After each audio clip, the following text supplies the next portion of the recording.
Quand deux élèves de l'Académie de magie se sont défiés en duel, personne ne s'attendait à un tel résultat. Gray a libéré une boule d'éther magique 100 fois plus grosse que celle de son adversaire. Si le professeur n'était pas intervenu, l'autre élève aurait été complètement détruit. En regardant Gray, il ne comprenait pas comment il avait acquis une telle puissance. Jamais auparavant un étudiant n'avait possédé une telle force magique.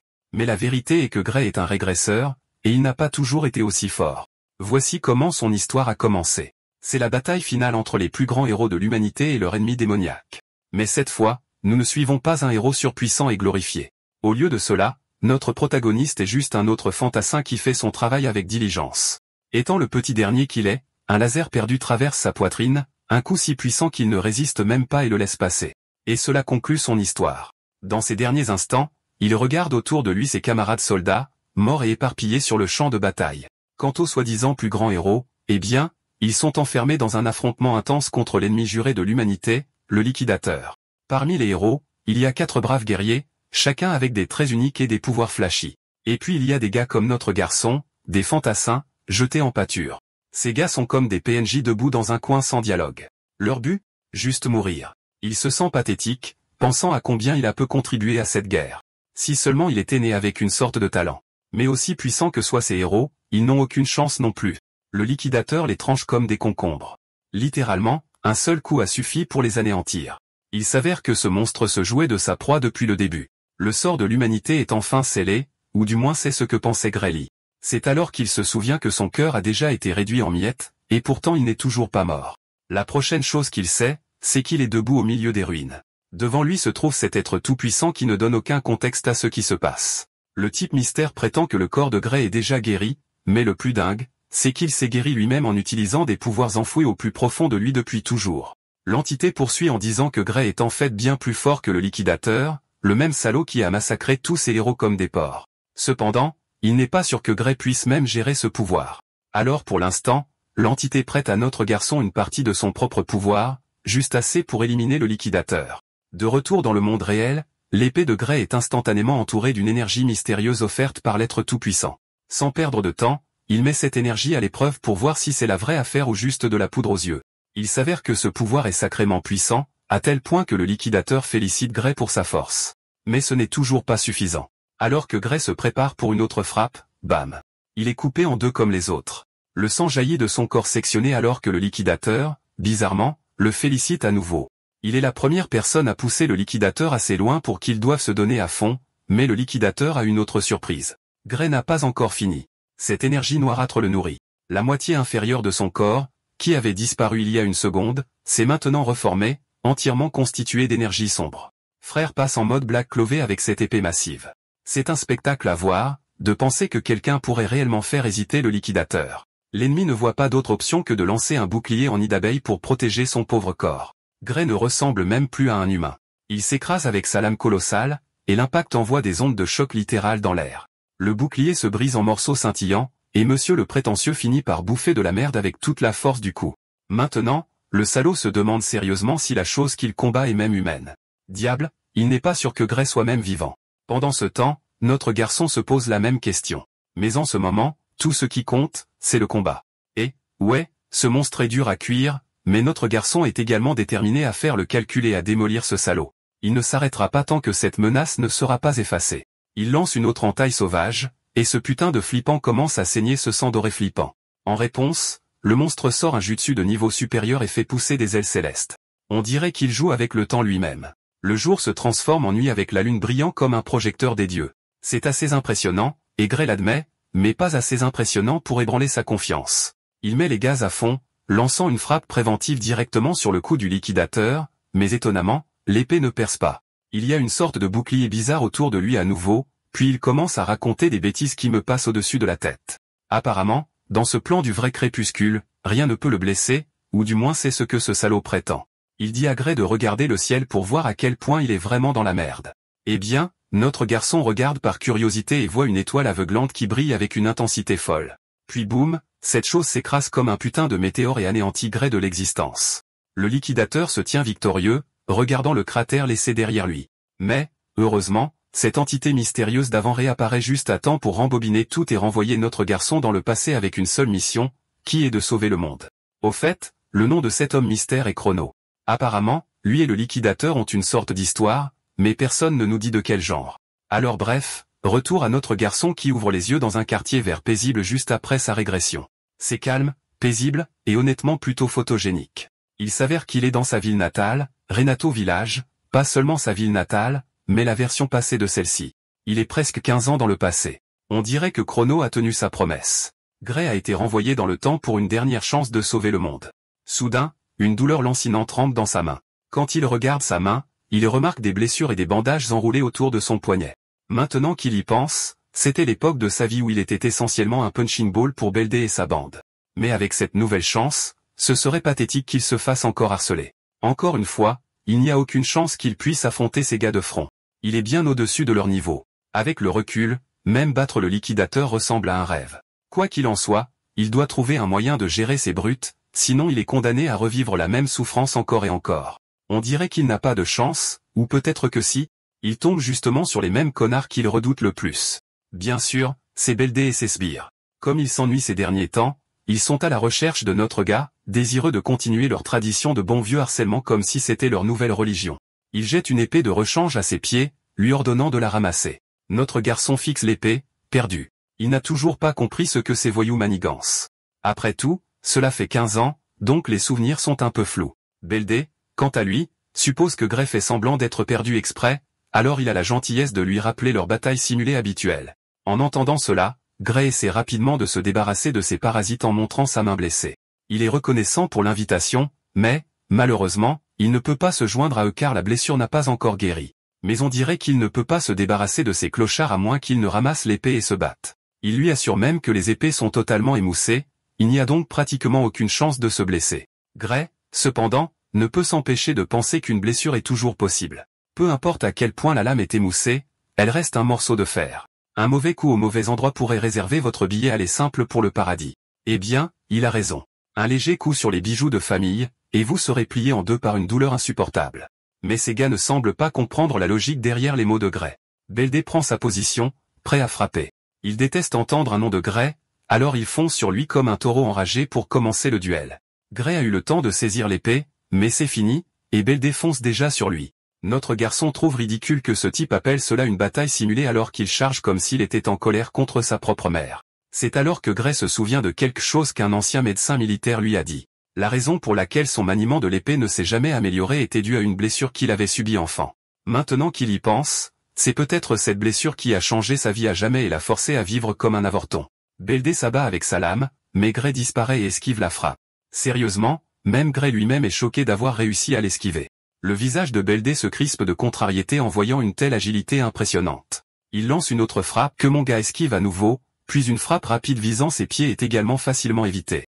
Le salaud essaie fort d'atteindre notre garçon. Il est comme un homme assoiffé de sang en mission, déterminé à abattre son adversaire. Mais Gray se faufile comme un ninja sous cocaïne. Au début, Gray pensait que Belde était juste lent, mais il se rend compte que ce n'est pas Belde qui est devenu lent. C'est lui-même qui est devenu plus rapide. Il esquive littéralement chaque coup comme s'il devait un loyer. Même les sbires de Belde ne peuvent ignorer ce qu'ils voient. C'est comme si Gray était une personne complètement différente. Il n'a peut-être pas le corps qu'il avait autrefois, mais il a toujours les souvenirs de chaque bataille qu'il a menée. Avec toute cette expérience cartographiée dans sa tête, son corps est pratiquement en pilote automatique. Il n'a même pas à essayer d'esquiver ses coups. Ensuite, Gray saisit l'épée pour que cette soi-disant bataille simulée continue, ce qui ne semble plus si simulé. Belde se noie dans son propre ego, essayant désespérément d'écraser Gray sous sa lame émoussée, mais il en a eu assez. Il balance son épée pour la première fois. La secousse soudaine de son puissant swing laisse la main de Belde douloureuse comme l'enfer. Cela montre à quel point Belde est pathétique. Si Gray est honnête, il se sent en fait comme le perdant ici, se battant avec un tel faible. Mais il croit aussi que Belde ne mérite pas une once de pitié. C'est le sale type qui a intimidé Gray, lui a enlevé son avenir et a causé toute cette souffrance. Alors avec tout le respect que je vous dois, Gray va faire goûter à Belde sa propre médecine. Au prochain mouvement, Gray fait tomber sans effort l'épée de la main de Belde, le désarmant instantanément. Alors que Belde ne peut que ressentir l'humiliation, Gray se rend compte que ce type est pire qu'il ne le pensait. Il en profite pour lancer une pique, se moquant de l'incompétence de Belde avec une épée. Un seul coup a fait voler l'épée de Belde. Encore une fois, être désarmé n'est pas un gros problème. Après tout, Belde était celui qui insistait sur le fait que ses lames émoussées étaient totalement sûres à utiliser dans un combat. Gray devient complètement fou, balançant la lame si vite qu'elle coupe littéralement la peau de Belde, faisant jaillir du sang. Alors que la gravité de la situation s'installe, les genoux de Beldé perdent toute force et se dérobent. Attends une minute. Gray pensait qu'il utilisait une lame émoussée, alors comment se fait-il que ce salaud ait commencé à saigner? Quand il regarde sa lame pour confirmer, il découvre que c'est bien une lame émoussée. Bien que si cela avait été une épée tranchante, ce type pourrait réellement être mort. Maintenant, ne nous laissons pas distraire de la situation actuelle. Gray balance la lame avec précision, assommant plusieurs dents et laissant le nez de Beldé saigner comme un fou. Il domine ce salaud, lui donnant des frissons pour la vie. C'est toujours assez amusant de voir des connards arrogants réduits à des épaves sanglotantes. Il semble que cela suffise à humilier Beldur pour le reste de sa vie. Oh, eh bien, on dirait que j'ai parlé trop tôt. Ce salaud n'a toujours pas retenu la leçon. Il ordonne à ses voyous d'attraper notre garçon et de lui botter le cul jusqu'à ce qu'il soit un désastre total. Les voyous hésitent à s'avancer pour des raisons évidentes. Ils viennent littéralement de voir leur patron se faire battre comme un chien pathétique, il n'est donc pas logique de subir le même sort même s'ils ont le pouvoir de l'éviter. L'un des gars suggère qu'ils attaquent à l'unisson pour submerger Gray. Le trio passe rapidement à l'action, encerclant notre garçon de toutes les directions. Gray, cependant, est indifférent comme toujours. Si ces types veulent désespérément mourir, le mien est plus que prêt. Tout le monde se jette sur lui pour en finir ici même. Au début, Gray avait un peu de sympathie pour ces clochards et avait décidé de les épargner, mais on dirait qu'ils ne s'arrêteront pas tant qu'ils n'auront pas compris la leçon. Alors, il donne à ces gobelins des rues ce qu'ils méritent vraiment. Peu de temps après, leurs visages sont enflés comme le derrière d'un babouin après un massage facial impitoyable. Une fois de plus, Gray trouve ridicule que ces émojis qui pleurent en forme humaine aient été son pire cauchemar. Il se souvient que ce groupe est actuellement composé d'élèves du dojo d'escrime de Saria. Beldé admet qu'ils sont élèves de ce dojo, bien qu'il ne l'ait pas fréquenté ces derniers temps car ses biscuits détrempés pensaient qu'ils étaient déjà assez puissants. Eh bien, c'est un niveau assez bas pour quelqu'un qui est censé être assez fort. Non pas que Gray attende grand-chose du dojo lui-même. Il montre de l'intérêt à rejoindre le dojo, il veut donc que ces brutes agissent comme sa référence. Belda refuse de satisfaire la demande. Après tout, il ne peut pas imaginer les conséquences une fois que son maître découvrira qu'il s'est lamentablement fait botter le cul.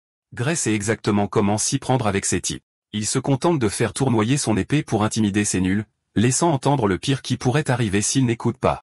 Assez curieusement, cette petite menace fait des merveilles. Beldé est non seulement humilié, mais cette raclée lui a donné la vitesse d'un guépard.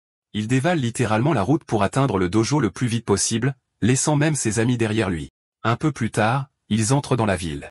En marchant, Beldé exprime sa curiosité quant à la raison pour laquelle Gray est intéressé à rejoindre un dojo.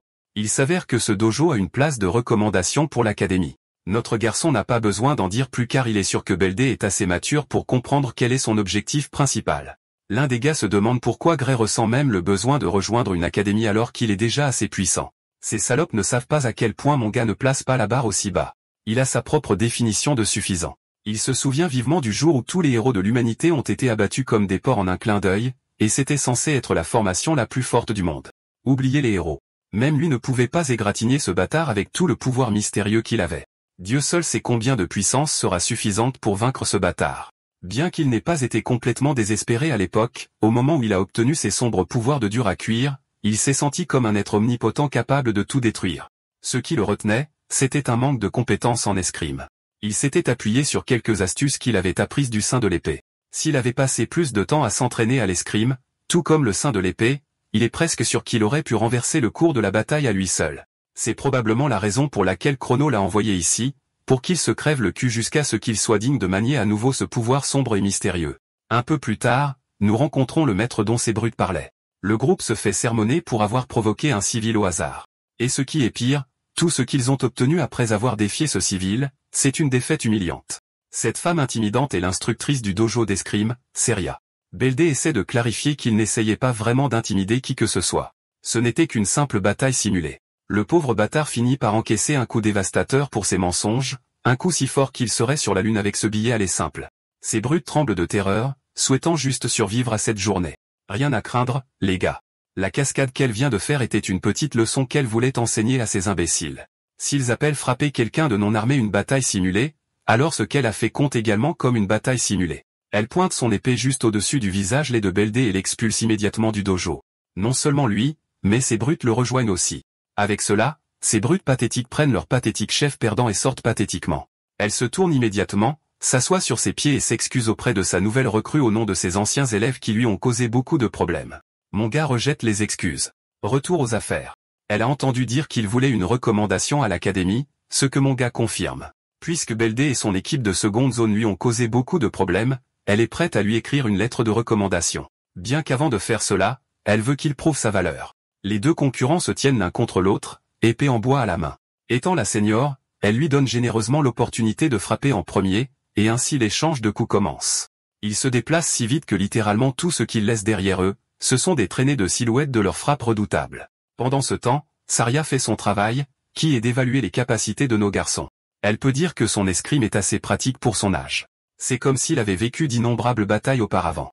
Maintenant, cela explique pourquoi ces clowns se sont fait botter le cul par une seule personne. Son style est principalement autodidacte, mais de temps en temps, son jeu d'épée ressemble à ce qui est enseigné à l'académie.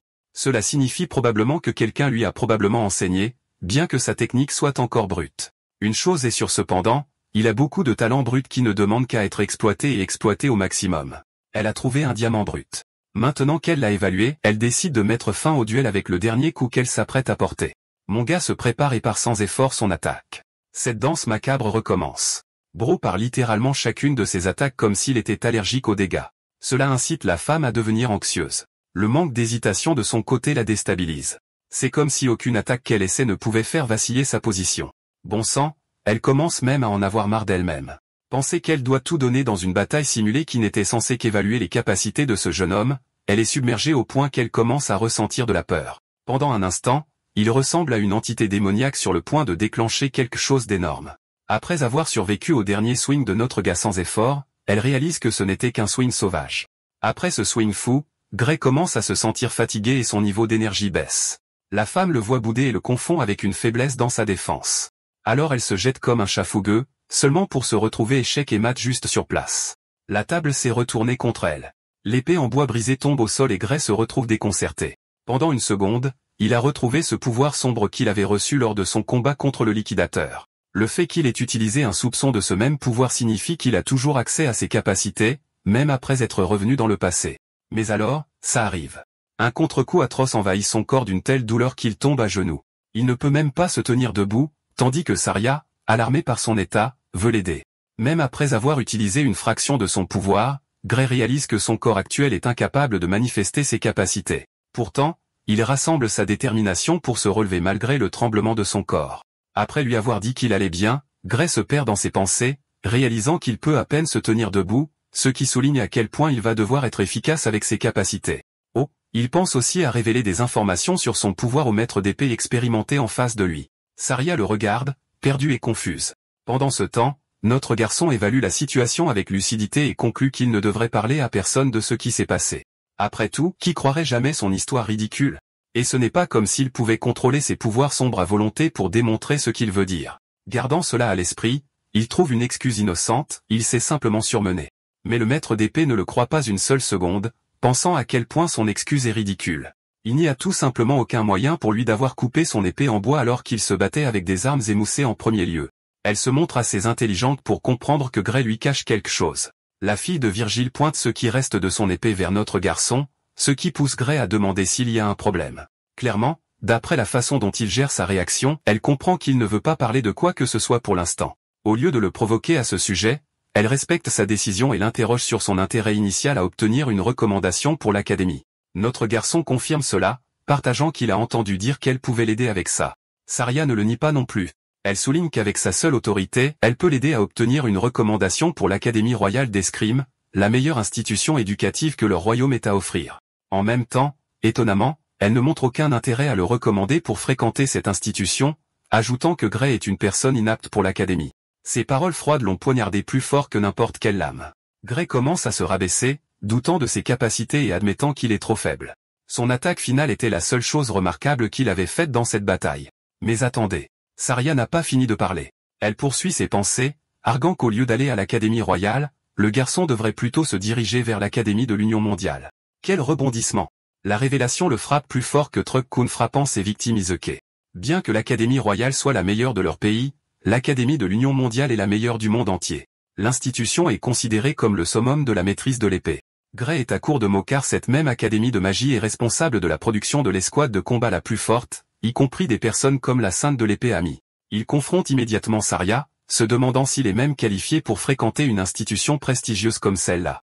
Curieusement, la fille détruit ses attentes, soulignant qu'en l'état actuel des choses, il n'a absolument aucune chance de franchir la porte. Le maître d'épée sait que même Gray se méfie de ses lacunes, surtout en ce qui concerne son corps pitoyable en ce moment. En ce qui concerne l'Académie royale, le garçon pourrait être en mesure de réaliser un miracle grâce à ses seules compétences à l'épée, mais ce n'est tout simplement pas le cas pour l'Académie de l'Union mondiale.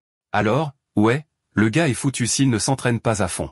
Même Saria est étonnée. Le gamin a un talent miraculeux dans son maniement de l'épée, et pourtant il a un corps de bonhomme allumette. Le doute commence à s'insinuer, faisant sincèrement craindre à Gray les adversaires monstrueux auxquels il devra faire face à l'Académie de l'Union mondiale. Ce n'est pas vraiment une promenade de santé, et avec son corps actuel, c'est de toute façon hors de question. Voyant son état de tristesse, Saria souligne à quel point il abandonne rapidement alors qu'il reste encore 9 mois avant l'examen d'entrée à l'Académie. Encore une fois, manquant de confiance en ses capacités, Gray pense que même ce temps ne lui suffira pas. Malgré ses efforts pour l'encourager, même Saria convient que c'est trop peu de temps, mais même alors, elle lui offre une chance. Le maître d'épée veut qu'il lui fasse confiance pendant les 9 mois à venir car pendant ce temps, elle va le faire souffrir l'enfer. Ouais. Quelque chose me dit qu'elle va embaucher David Gauguin et faire courir 3 ultramarathons à ce type et faire 6000 tractions. Quoi qu'il en soit, Gray admet que même s'il ne veut pas souffrir, il n'a pas d'autre choix. Se déclarant prêt, il espère que le maître d'épée prendra bien soin de lui. Saria apprécie sa détermination. Au début, vous pensez probablement que c'est bon signe qu'il commence sur une note positive, mais l'atmosphère bascule immédiatement vers la peur totale alors que la fille de Virgile annonce officiellement le début de son entraînement infernal. Les épreuves atroces de Gray ont commencé. Il s'est entraîné comme Goku et a honnêtement mangé comme lui aussi. Elle lui fait vraiment suivre une phase de gonflement. Il a également dû faire face à de la nourriture douteuse, mais son professeur était implacable et lui a fait tout faire. Leurs duels à l'épée ont continué de la même manière, dans le but d'affiner ses techniques. Et puis 8 mois se sont écoulés comme ça. Félicitations à Gray pour avoir gagné son corps déchiqueté après avoir enduré ce long entraînement. Même Saria est là à admirer son physique. Maintenant qu'ils en sont arrivés là, elle n'a plus rien dans son arsenal à lui offrir. Il est prêt à sortir dans le monde réel maintenant. Mais son attitude désinvolte déconcerte Gray car il reste encore un mois entier avant l'examen d'entrée. La fille de Virgile rappelle à notre garçon qu'il va passer beaucoup de temps à voyager pour se rendre au lieu de l'examen d'entrée. C'est pourquoi il doit partir tôt. En signe de gratitude finale, Saria lui remet un sac d'argent, lui assurant un voyage facile, prenant en charge ses dépenses pour le mois. Voilà un vrai professeur. Quant à notre garçon, il ne se sent toujours pas bien à l'idée de partir si tôt. Son approche énergique l'attriste car il pense que son professeur le repousse comme s'il était un fardeau. Souriant à sa réponse, elle pense qu'il complique la situation. Soudain, Gray évoque la rumeur d'un nid d'ogre à proximité, alarmant l'attention de Saria. Il souligne également que le village est totalement dangereux avec le manque de gardes de sécurité. Le maître d'épée confirme également l'existence du nid car il a été découvert récemment. En même temps, elle lui sourit, croyant que rien de mal n'arrivera. Si le pire des cas se produit, ils devront simplement compter sur la capitale royale pour obtenir de l'aide. Bien que Gray soit inquiet, elle pense que son seul objectif devrait être de passer son examen sans pensée vagabonde. Dans son esprit, il est convaincu comme l'enfer que son professeur lui ment, l'apaisant pour qu'il n'ait pas à s'inquiéter. La capitale royale ne va jamais envoyer d'aide à un minuscule village. Et quand le village sera attaqué et détruit par les ogres, cela entraînera inévitablement la mort brutale de Saria. Dans sa vie originelle, il a appris qu'elle est morte en affrontant la bataille seule. Quoi qu'il en soit, il ne lui dit rien de tout cela et accepte simplement la situation, remerciant son professeur de l'avoir aidé tout ce temps. Gray prévoit de partir tout de suite, ce qui fait sourire Saria. Elle et ses 2 grandes personnalités espèrent qu'il réussira. Quelques jours plus tard, on la voit traverser un chemin dangereux pour se rendre au nid. Ici, des restes squelettiques d'humains sont horriblement accrochés aux arbres en guise d'avertissement. Saria essaie de localiser le nid en utilisant les informations qu'elle a reçues de l'éclaireur. En apercevant la traînée de sang devant elle, elle sait que le danger rôde. Mais avant qu'elle ne fasse quoi que ce soit, le maître d'épée est alarmé par la voix familière de son disciple. Assis en haut de la branche de l'arbre, il se demande où son maître bien-aimé se dirige si tard dans la nuit. Surprise par son entrée, elle lui demande ce qu'il fait ici alors qu'il est censé se concentrer sur l'académie. Atterrissant sur le sol, il la nargue en lui reprochant de le questionner alors que c'est lui qui devrait le faire. Elle lui a menti en disant qu'elle allait ignorer la situation du nid et laisser la capitale royale s'en occuper. Saria explique que la capitale royale a refusé de venir à cause de leurs affaires personnelles, c'est pourquoi elle a accepté le travail elle-même. Elle est confiante dans sa capacité à manier l'épée, pensant que quoi que ce soit dans ce nid, elle peut le vaincre, surtout après avoir reçu le rapport de l'éclaireur. Saria révèle que son adversaire sera un ogre d'élite, et les monstres sbires sont environ 50 créatures à part le boss.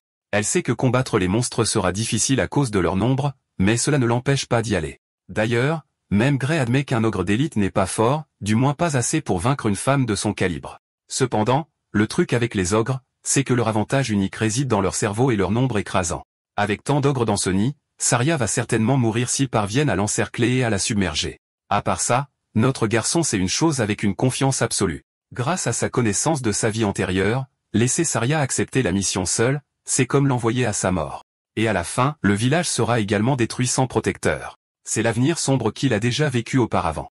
Avec cela en tête, le jeune disciple demande à faire équipe avec elle, mais son maître n'est pas gentil, déclarant qu'elle se débrouille très bien toute seule. Au lieu de perdre du temps à essayer de la convaincre qu'elle ne suffira pas, Gray lui dit intelligemment qu'il veut acquérir une expérience de combat réel. Il va même jusqu'à la faire culpabiliser, en lui demandant si elle a peur qu'il devienne un fardeau sur son chemin. Bien qu'il soit intelligent, son maître souligne le ridicule de ce qu'il vient de dire. Leur différence de compétence est presque identique en ce moment au point qu'elle a du mal à le combattre pendant leur bataille simulée.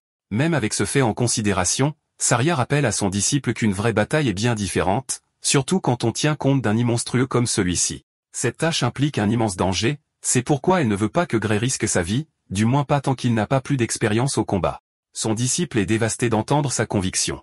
Après tout, Saria ne cédait pas dans sa position. Il opte donc pour un dernier recours, une idée qu'il veut partager avec son maître.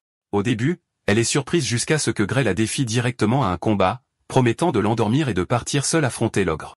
La situation devient tendue. Le disciple vient de défier son maître à une vraie bataille. Son épée pointée sur elle. Gray attend sa réponse. Réalisant que son élève est tout aussi têtu qu'elle, Saria admet sa défaite. Elle ne veut pas qu'il y aille seul, alors elle revient à sa suggestion précédente d'y aller ensemble. Tout ce qui lui importe, c'est qu'ils reviennent entiers, et oui, le One Piece est réel. Tous les deux se lient d'amitié et s'aventurent dans la forêt pour affronter les monstres. Le chevalier vieillit, et finalement, le maître et le disciple découvrent l'emplacement du nid. Les monstres intelligents utilisent leur environnement à leur avantage.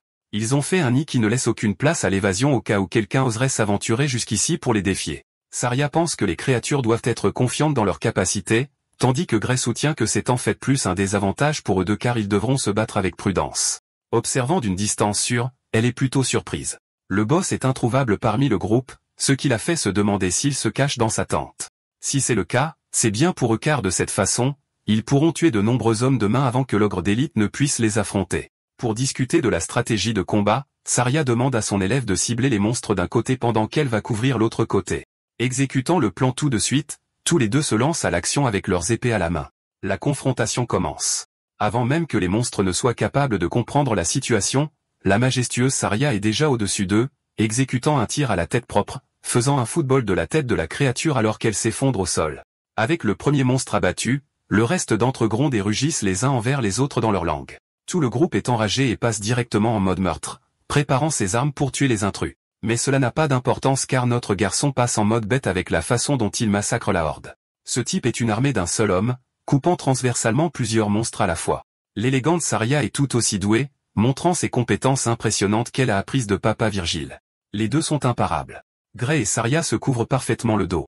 En l'espace de quelques minutes, chaque monstre en vue est réduit à un nombre de corps pour eux. D'ailleurs, elle est en fait assez impressionnée par la détermination inébranlable de Gray dans une vraie bataille. Il n'a jamais été aussi prêt, avertissant son maître de rester également sur ses gardes. Voici le truc cependant. Quelque chose dans la situation lui donne un mauvais pressentiment. Ce combat a été trop facile pour eux. Beaucoup trop facile, en fait.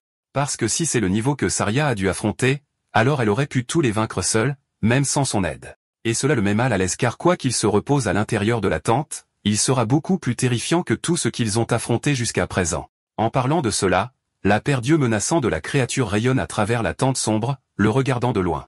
La seconde où Gray entre en contact avec les yeux de la créature, il frémit de choc. Malgré sa force, il se recroqueville et dit à son maître qu'ils doivent partir immédiatement. Même Saria ne comprend pas ce qui lui arrive tout d'un coup. Sans rien expliquer, il lui rugit de courir avec tellement de peur dans sa voix que Saria ne le questionne pas. Elle suit simplement ses instructions et se lance juste après lui. Alors qu'il court, vous pourriez penser qu'ils vont s'échapper, mais non, car leur terrifiant adversaire saute littéralement du ciel avec un vertical massif. Gray est terrifié lorsque le monstre plante ses pieds dans le sol, confrontant les humains audacieux. L'expression de Saria se transforme en choc, soulignant que le boss est venu personnellement les combattre. Mais alors Gray lâche une bombe à laquelle personne ne s'attendait. Ce n'est pas du tout le boss. Juste au moment où il est sur le point de révéler l'emplacement du vrai boss, une voix monstrueuse rugit derrière eux. Ce rugissement provocateur déchaîne une autre horde de créatures à leur poursuite. Ce bruit terrifiant est assourdissant pour Saria, mais pour les ogres, il les a transformés en maniaques assoiffés de bataille. Saria frissonne de peur, incapable de comprendre ses propres sens. Il y a une créature plus terrifiante, plus menaçante qu'un ogre d'élite, et elle commande tout le groupe. Finalement, Gray révèle qu'ils affrontent un général ogre. C'est le vrai chef du nid de monstres. Je dois vous rappeler qu'ils sont littéralement pris en sandwich en ce moment. D'un côté, il y a l'ogre d'élite qui bloque leur fuite. Revenir en arrière n'est pas non plus une option car une grande horde les attend avec le vrai chef du nid. Saria exprime son choc, sachant pertinemment qu'ils ne peuvent pas affronter un monstre comme celui-ci, même à leur niveau. Leur seule chance de victoire est de tuer l'ogre d'élite devant eux pour s'échapper. Elle fait donc exactement cela en chargeant la bête et en entrechoquant son arme contre la sienne. Déterminée à gagner cette bataille, elle exploite une ouverture et connecte une coupure nette contre le corps de la créature. Du sang jaillit de la coupure. Et bien que normalement cela soit censé être un bon signe, ses inquiétudes ne font qu'empirer lorsqu'elle remarque que la blessure se referme. Pendant ce temps, notre héros se bat contre des douzaines de monstres tout seul, partageant sa connaissance des capacités du général ogre. Apparemment, son rugissement augmente considérablement la force et la vitesse de récupération des monstres. En gros, ils affrontent un ogre d'élite sous stéroïdes. Vaincre même un ogre normal est si difficile en ce moment que même Gray a du mal. Tranchant l'un des monstres, il dit à Saria de couvrir ses arrières. Il lui demande de simplement retarder la bataille un peu plus longtemps, ce qui lui fait se demander quel genre de stratégie miraculeuse il a prévu. À cela, notre héros explique que dans une situation comme celle-ci, ils n'ont qu'un seul objectif en vue, et c'est de tuer le plus laid d'entre eux, le bâtard qui se cache derrière sa horde. Le combat pour la survie commence alors que Gray entrechoque son épée contre l'un des monstres, reflétant son agacement d'être encerclé et pris en tenaille. Il dévie le coup et trouve un autre monstre enragé qui le vise. Il se fraye un chemin à travers les ennemis, se concentrant sur la création d'un chemin clair devant lui afin de pouvoir atteindre son objectif. Par négligence, cependant, il utilise tellement de force que cela brise littéralement sa lame. C'est vraiment gênant car maintenant il se retrouve sans la seule arme en laquelle il a confiance. Il esquive le coup descendant de l'ogre amélioré et concentre son attention sur le fait de sortir son épée de rechange. Ouais, c'est le personnage principal le plus intelligent que j'ai vu depuis un moment. Avoir une deuxième épée signifie être préparé. Quoi qu'il en soit, Gray craint que sa lame ne tienne pas longtemps. Venant à sa rescousse, son maître lui lance son épée de rechange, lui offrant une nouvelle chance de victoire. Avec les deux épées de rechange dans sa main, il a une meilleure chance de se battre. Mais même cela ne suffira pas à tuer chacun de ces monstres. Il y a juste trop de friction pour atteindre le général ogre tout en battant ses serviteurs. Faisant confiance à ses capacités, cet homme devient complètement fou, déchaînant une frappe ultra rapide sur ses ennemis. Son élan vers l'avant est brisé lorsque l'un des ogres tente de l'attaquer. Heureusement, il esquive puis bloque rapidement l'attaque. Le combat le fatigue, mais il a quand même fait des progrès significatifs en s'occupant des monstres devant lui. Le général ogre se sent menacé et décide de lancer un deuxième rugissement monstrueux. À l'horreur de Gray, les créatures renforcées viennent de recevoir un autre coup de pouce en force. Ce type ne passe pas un bon moment car il a encore plus de mal maintenant à devoir s'occuper d'eux. Gray se rend compte que le général ogre est suffisamment intelligent pour voir à travers sa stratégie. Maintenant qu'il sait ce que l'humain essaie de faire, le général ogre continue de rugir pour inciter ses serviteurs à se battre. Bloquant l'une des frappes, Gray dépasse les monstres pour avancer en courant. Une horde de monstres est prête à l'accueillir. Au lieu d'affronter chacun d'eux, il tranche efficacement ceux qui sont directement sur son chemin, mais même cela le laisse avec des égratignures et des blessures sur tout le corps. Le bain de sang l'épuise alors qu'il lutte pour dépasser leur barrage d'attaque sans fin. Baissant sa garde, il est plaqué par l'un des ogres et cloué sur place. Les choses semblent vraiment mal tourner pour lui car les ogres l'ont là où il le voulait. Heureusement, comme ils sont tellement enragés, ils ont perdu le sens de coopérer car l'un d'eux tranche l'un des siens sans réfléchir. Gray comprend que leur stratégie est probablement d'affaiblir ses épées. Alors qu'il est perdu dans ses pensées, un ogre gigachad charge un poing puissant pour lui écraser la tête. C'est une situation de vie ou de mort, et il ne peut clairement pas se laisser frapper, alors il utilise son épée pour atténuer les dégâts. Mais même alors, Bro est projeté au sol avec un lourd fracas juste à cause de la force de l'impact. Se retrouvant au bord de sa vie, cet homme essaie toujours de se relever dans son état brisé. C'est la définition d'un dur à cuire. Avec l'attaque précédente détruisant son épée de rechange, il ne lui reste plus qu'une seule épée et des douzaines d'ogres à tuer ainsi que leur chef. Une fois de plus, la situation n'est pas en sa faveur. En fait, il est presque impossible de s'en sortir. Malgré le fait qu'il ait subi une régression, il comprend pleinement sa situation actuelle. Gray ne peut tout simplement pas gagner, pas contre autant de monstres assoiffés de sang qu'il épuise. Il décide donc de changer sa stratégie de combat, rugissant à son maître de s'enfuir pendant qu'il peut encore se faire passer pour un leurre pour sa fuite. Saria entend cela et sourit, refusant de le traiter ainsi. Elle affronte toujours l'ogre d'élite renforcé, mais Gray ne comprend pas pourquoi elle est toujours déterminée à se battre. Il l'assure de s'enfuir car il la rattrapera bientôt après, mais Saria refuse sa suggestion, révélant horriblement qu'elle a perdu sa capacité à courir. Elle a subi une grave entaille à la cuisse, réduisant les espoirs de Gray en cendres. Même cette approche est hors de question maintenant. Il ne reste plus d'autre chemin que de marcher vers sa mort. Brandissant sa lame avec fureur, il pense à la raison pour laquelle il a régressé. Malgré un objectif si lourd, tout est sur le point de prendre fin. Tragiquement, l'épée finale de notre héros s'écaille et se brise également en morceaux, et pourtant il se retrouve dans le déni. Bien qu'il ait perdu son arme, Gray refuse de considérer cela comme la fin de sa vie. S'il pouvait seulement utiliser le pouvoir du futur, la capacité terrifiante qui correspondait au liquidateur et était capable de lui nuire. S'il peut l'utiliser ne serait-ce qu'un instant, alors ces monstres seront mis en pièces. Visualisant intensément ce qu'il a ressenti à ce moment-là, il charge son épée brisée, entrant dans un état méditatif. Et quand il rouvre les yeux, Gray n'est plus le même faible qu'avant. Une seule entaille sombre et brûlante éviscère les ogres, les réduisant en cendres avec son épée noire brûlante. Même Saria ne comprend pas ce qui se passe. Mais il semble que notre garçon soit toujours sous contrôle, car même après avoir puisé dans ses pouvoirs sombres, il lui adresse un sourire de soulagement. Dans les quelques secondes qui suivent, Gray tranche chaque créature à portée de vue, y compris le général ogre. Même son maître ne peut pas comprendre ce qui vient de se passer.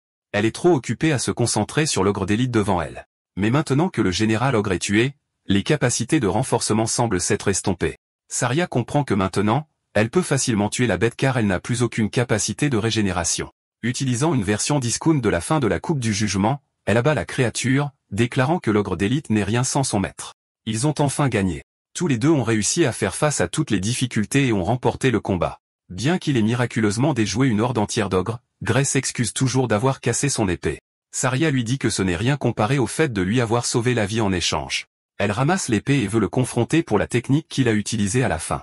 Mais avant qu'elle ne puisse terminer sa phrase, notre garçon s'effondre sur le sol, complètement inconscient à cause des séquelles, laissant son maître crier son nom avec inquiétude.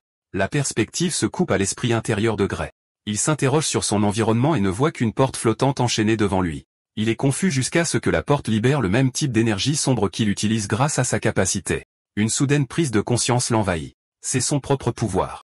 Il se demande ce qui se passerait s'il réussissait à ouvrir la porte. Après tout, il pourrait obtenir le pouvoir et se l'approprier. Déterminé à essayer, il s'avance. Mais au moment où il fait son premier pas, une sensation mortelle plane sur son corps, effrayant son âme.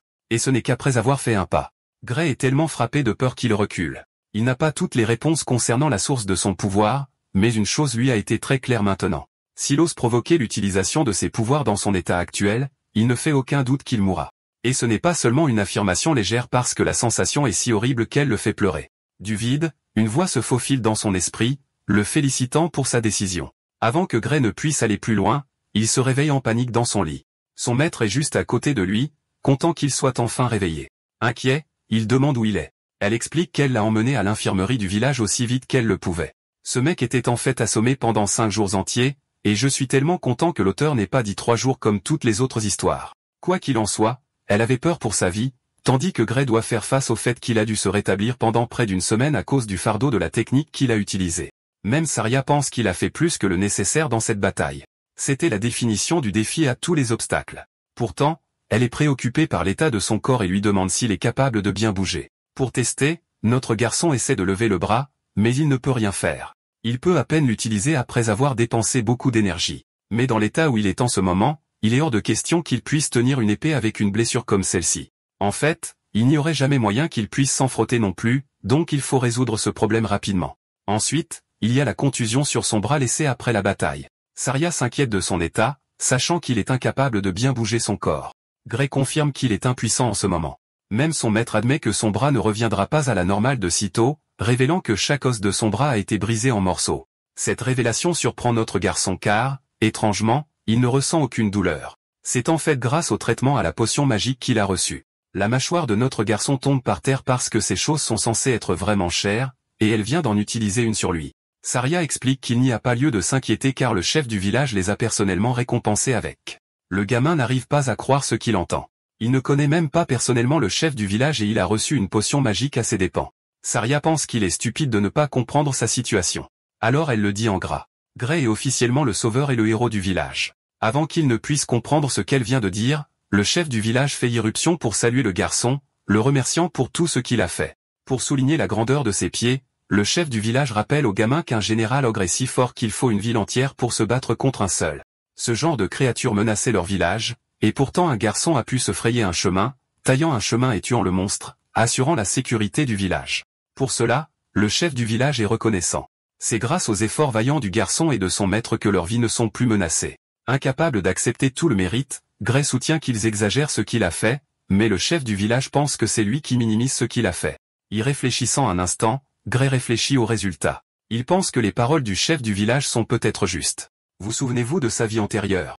Dans cette vie, cet endroit a été réduit en cendres à cause des ogres qui l'ont pillé. C'est la signification de son accomplissement. Le chef du village est plus qu'heureux de lui donner une longue explication sur ce qui le rend si grand, mais pour l'instant, il se concentre sur la mission du garçon de réussir l'examen d'entrée à l'Académie de l'Union mondiale. En parlant de ça, Gray vient de se souvenir de son véritable objectif. Il est allé négligemment tuer les créatures dans le nid de monstres quelques semaines seulement avant son examen. Avec tout le temps qui a été perdu entre les deux, il ne lui reste que 2 jours avant le jour de l'examen. Oh, et au fait, s'y rendre prend 3 jours entiers à pied. Sa meilleure option serait d'utiliser un cheval pour parcourir la distance à temps, mais il est fauché et n'a pas l'argent pour s'en offrir un. Faisant une demande soudaine, il supplie le chef du village de lui prêter un cheval pour le voyage.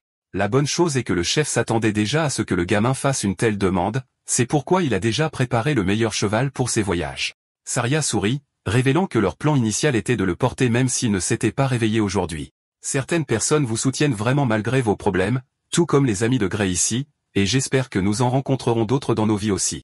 Gray sort de l'infirmerie pour trouver tout le village rugissant le nom du garçon et l'encourageant pour son examen. Ils veulent qu'il fasse de son mieux et n'ont pas peur de le remercier pour ce qu'il a fait. Les villageois le soutiennent même avec un sac d'argent. Tout le monde a donné petit à petit pour qu'il puisse postuler à l'examen d'entrée et subvenir à ses besoins à l'académie.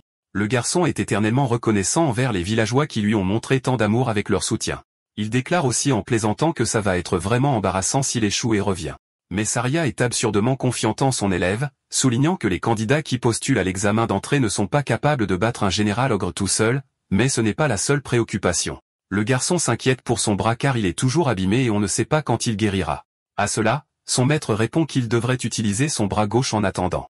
Même si son bras gauche est pleinement fonctionnel, c'est juste qu'il est plus habitué à son droit, mais son professeur pense qu'avec son niveau de compétence, ça n'aura pas d'importance. Gray partage ses inquiétudes, déclarant que le niveau de l'examen d'entrée pourrait être trop élevé pour lui au point qu'un seul bras le gênera. Mais même ainsi, Saria comprend que les professeurs ou les examinateurs de l'académie ont un œil attentif. Quand ils verront son talent, ils le sélectionneront. Le garçon monte à cheval tandis que son professeur déclare avec assurance qu'il va réussir. C'est la seule issue. La remerciant pour tout ce qu'elle a fait, il promet de ne pas échouer. Se souvenant de la façon dont le village a été rasé dans sa vie antérieure, il est heureux que ces gens aient eu une seconde chance à ses côtés. Le monde change déjà à partir de ce moment, et il va s'assurer d'influencer l'avenir avec son nouveau pouvoir. Dans la scène suivante, notre garçon se dirige finalement vers sa destination. Regardant devant lui, il croise le regard de la grandeur de la World Union Academy. Dans l'arène, l'examinateur annonce la distribution des billets d'examen. Tous les candidats resteront dans l'arène. D'après ce qu'on voit, il y a un grand nombre de candidats, mais seulement un petit nombre de 20 vont réserver une place en classe.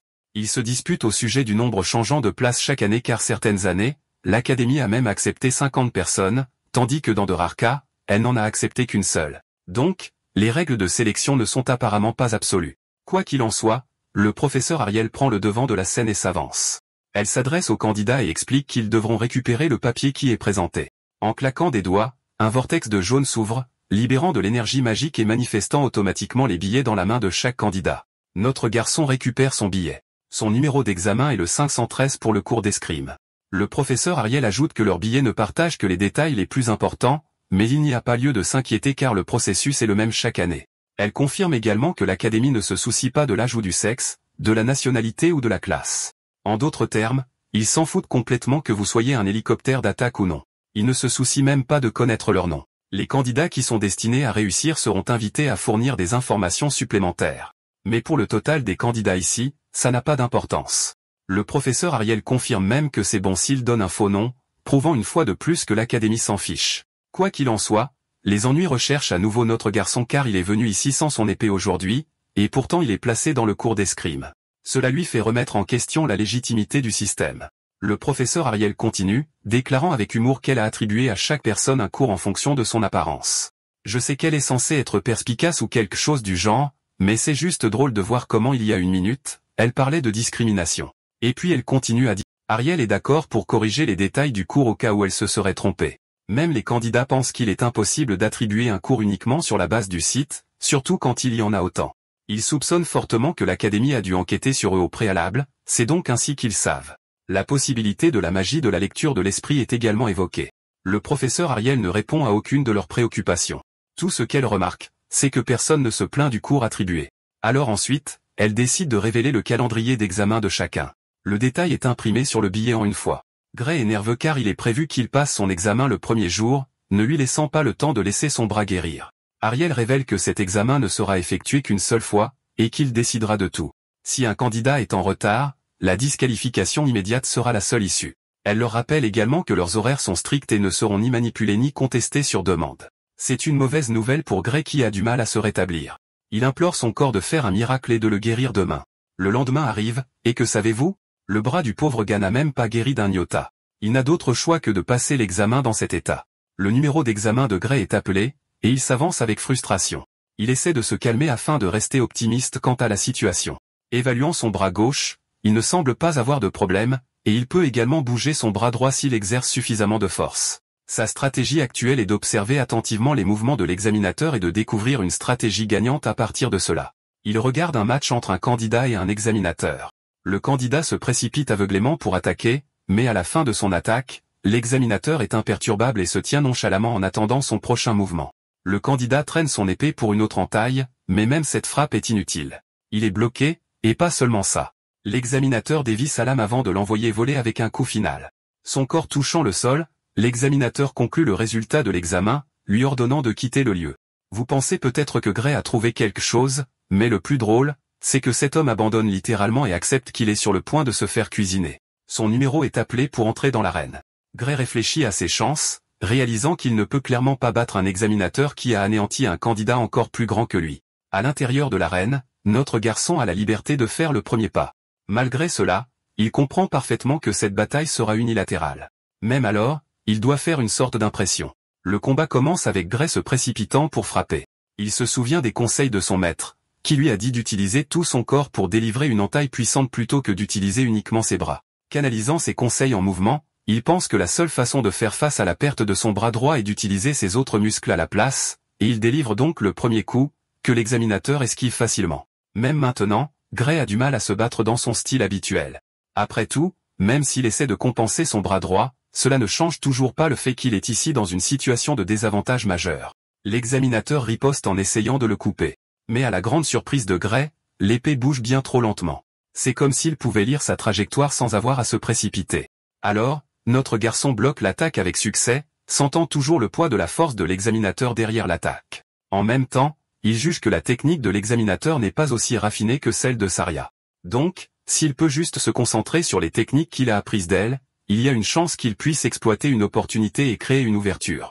Avec cette stratégie en tête, Gray se précipite à toute vitesse dans le but de submerger l'instructeur. Oh, et l'instructeur est en fait repoussé. Sa vitesse est sa propre perte.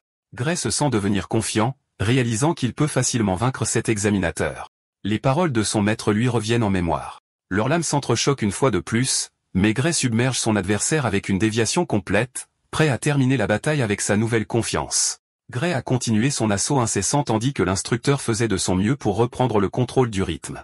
Bien que notre garçon ait percé la technique de l'adversaire, la neutraliser avec un handicap reste une tâche difficile. Il a exploité l'écart de vitesse et a glissé un coup de poignard direct, mais il a été courbé.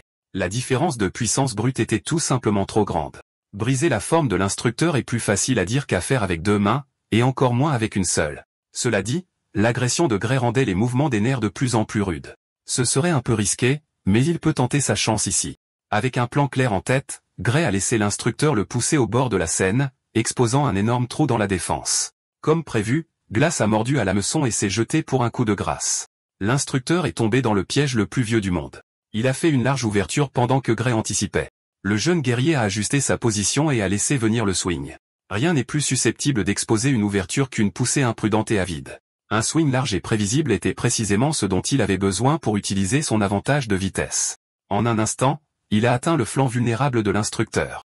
Peu importe l'ampleur de la différence de puissance, vous ne pouvez pas vous défendre contre un coup vicieux venant de derrière. À quelques millisecondes de planter son épée pour la victoire, l'arbitre est intervenu pour signaler la fin du combat. Gray a retenu et a abaissé sa lame. Le match est terminé, mais il semblait un peu trop court. Le temps imparti à l'examen étant écoulé, l'arbitre a annoncé le résultat du combat comme un match nul. Le jeune homme serre les dents de frustration. Il a échoué. Après tout le travail acharné qu'il a fourni, il n'a pas pu le faire. Il a tenu fermement sa lame fidèle pendant un moment avant de relâcher sa prise. Gray s'est éloigné de la scène et a accepté le résultat avec grâce. Il a fait de son mieux. S'il ne peut même pas gagner contre un instructeur, blessure ou non, ses objectifs élevés sont plus éloignés qu'il ne le pensait. En regardant le bon côté des choses, son bras devrait être guéri d'ici l'année prochaine, il pourra donc être à 100% pour une reprise de l'examen d'entrée. Quel que soit le résultat, ce fut une expérience précieuse qui mérite de la gratitude. Une semaine s'est écoulée depuis que Gray a raté de peu la victoire contre ce type à lunettes. Aujourd'hui, les professeurs de l'Académie de l'Union mondiale se sont réunis dans la salle de réunion 53 pour discuter des résultats de l'examen d'entrée. Le papy aux cheveux blancs a commencé la réunion en laissant ses collègues exprimer librement leurs pensées sur la promotion de cette année. Immédiatement, des gémissements de plainte ont rempli la pièce. Pour cette année, ils ont mis au point une méthode permettant à chaque professeur d'observer les examens ensemble. C'était plutôt inefficace et fastidieux. Bien sûr, il y en a qui ont aimé le format. Ils ne peuvent pas se permettre de négliger un talent prometteur simplement pour le confort de la faculté après tout. Papy a détourné la discussion du système d'examen et l'a ramené aux étudiants prometteurs. En commençant par le cours d'escrime, il a convoqué des enregistrements magiques de chaque candidat pour évaluer ceux qui ont réussi une dernière fois. Naturellement, ceux qui ont carrément battu l'examinateur ont réussi. Ceux qui n'ont pas pu faire le travail seront évalués en fonction des qualités qu'ils ont montrées et de la façon dont ils ont résisté pendant ces 15 minutes d'affrontement. À part ceux qui ont nettoyé le sol avec l'instructeur, ils ont réduit les candidats remarquables au numéro 5, 2, 17 et 7, 53. Tout le monde a convenu de tracer la ligne avec juste ces trois-là. S'ils ajoutent plus de talents inférieurs, ces pauvres enfants ne pourront pas suivre en classe.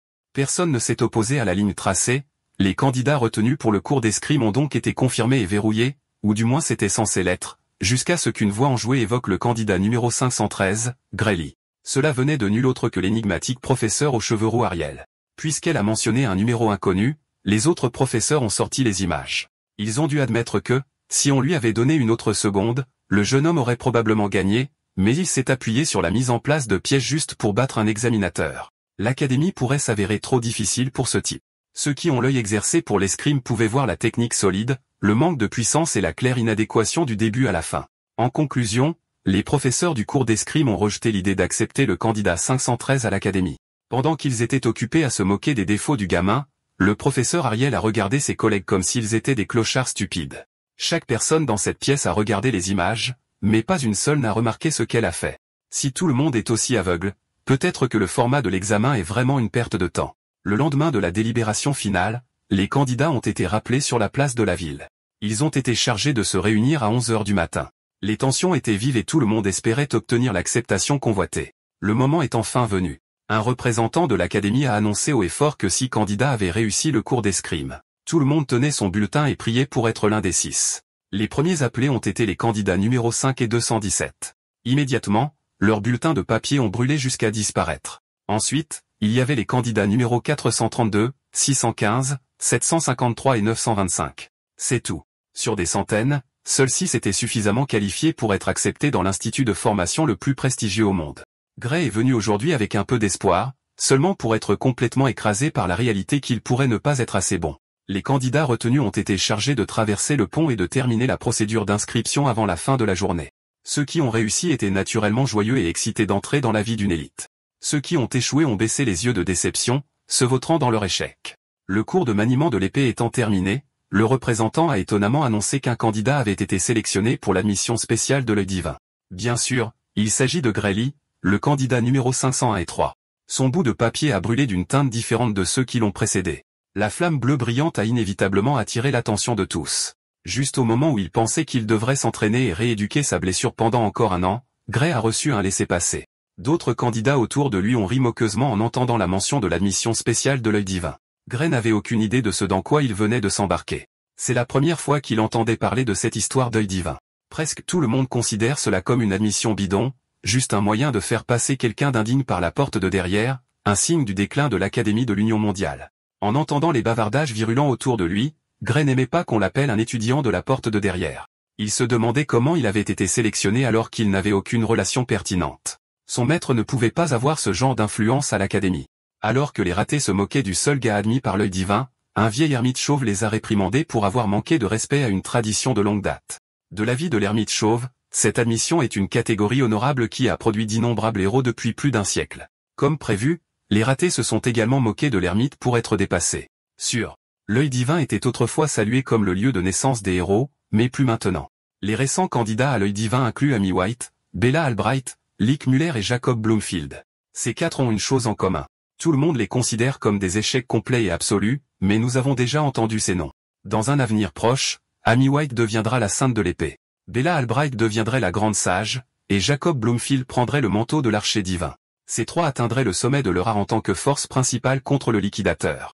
Maintenant, le nom de Gralet sera mentionné aux côtés de ces légendes. Ceux qui ont réussi ont été accueillis et ont reçu des uniformes pour se changer. La cérémonie d'entrée commencera bientôt, et les recrues doivent se rassembler sur la place devant le bureau principal. Gray a essayé son nouveau vêtement, et il lui allait parfaitement. Son blazer noir incrusté d'or dans l'écusson de l'académie était super propre. Il est passé d'un sentiment de défaite à un sentiment d'élégance aux côtés de ses camarades de promotion. Quand ils ont atteint la place, certaines des recrues étaient confuses. Il n'y avait rien là-dedans. La confusion a été dissipée lorsqu'un membre du personnel de l'académie a couru vers eux avec une expression d'excuse. Il a expliqué qu'il y avait eu un peu de retard dans la mise en place de la cérémonie en raison d'une confusion. Heureusement, il ne faudra pas longtemps pour réparer cela. Pour ce faire, les recrues doivent reculer un peu plus loin afin que l'installation puisse être placée. Les recrues ont suivi les instructions du membre du personnel et ont regardé avec scepticisme. Monsieur le membre du personnel s'est agenouillé et a commencé à bricoler le sol. Après un peu de préparation, il a touché le sol et a activé un cercle magique massif en un clin d'œil. Sortant de nulle part, des centaines de sièges disposés dans un style de colisée ont émergé du cercle magique. Les recrues étaient stupéfaites. Ils n'avaient jamais vu de magie de cette ampleur auparavant. En quelques secondes, la place s'est transformée en une véritable arène avec des sièges et une scène. Monsieur le membre du personnel s'est excusé une fois de plus pour le retard et a demandé aux recrues de s'asseoir où elles le souhaitaient. Encore ébranlés par l'absurde démonstration de magie, ils ont emboîté le pas. Certaines des recrues les plus compétentes ont reconnu l'utilisation de la magie de la téléportation pour faire apparaître littéralement une arène. Gray a tranquillement pris place au milieu de la rangée. Il a estimé que c'était la façon dont l'académie menait une cérémonie d'entrée grandiose près du bâtiment scolaire. Il montre essentiellement la puissance de l'académie de l'Union mondiale. Une fois que tout le monde était assis, d'autres recrues ont fait remarquer que le nombre de sièges était un peu excessif. Il n'y avait que 30 d'entre eux présents, mais il y avait des centaines de sièges. Eh bien, c'est parce que, comme le nom de l'Académie de l'Union mondiale le suggère, cet institut rassemble la crème de la crème du monde entier. Si vous levez les yeux vers le ciel, vous verrez ce que cela signifie vraiment. Des dizaines de dirigeables et de chars à dragons ont survolé, recouvrant le soleil. En levant les yeux, Gray a reconnu le plus grand dirigeable magique comme le Stratokin. Il avait autrefois embarqué sur cette bête massive quand il était de la chair à canon pour l'escouade de subjugation du liquidateur. Il est vraiment à la hauteur de sa réputation. Sortir quelque chose d'aussi imposant pour une simple cérémonie d'entrée n'est qu'une autre façon de se moquer des nouveaux venus.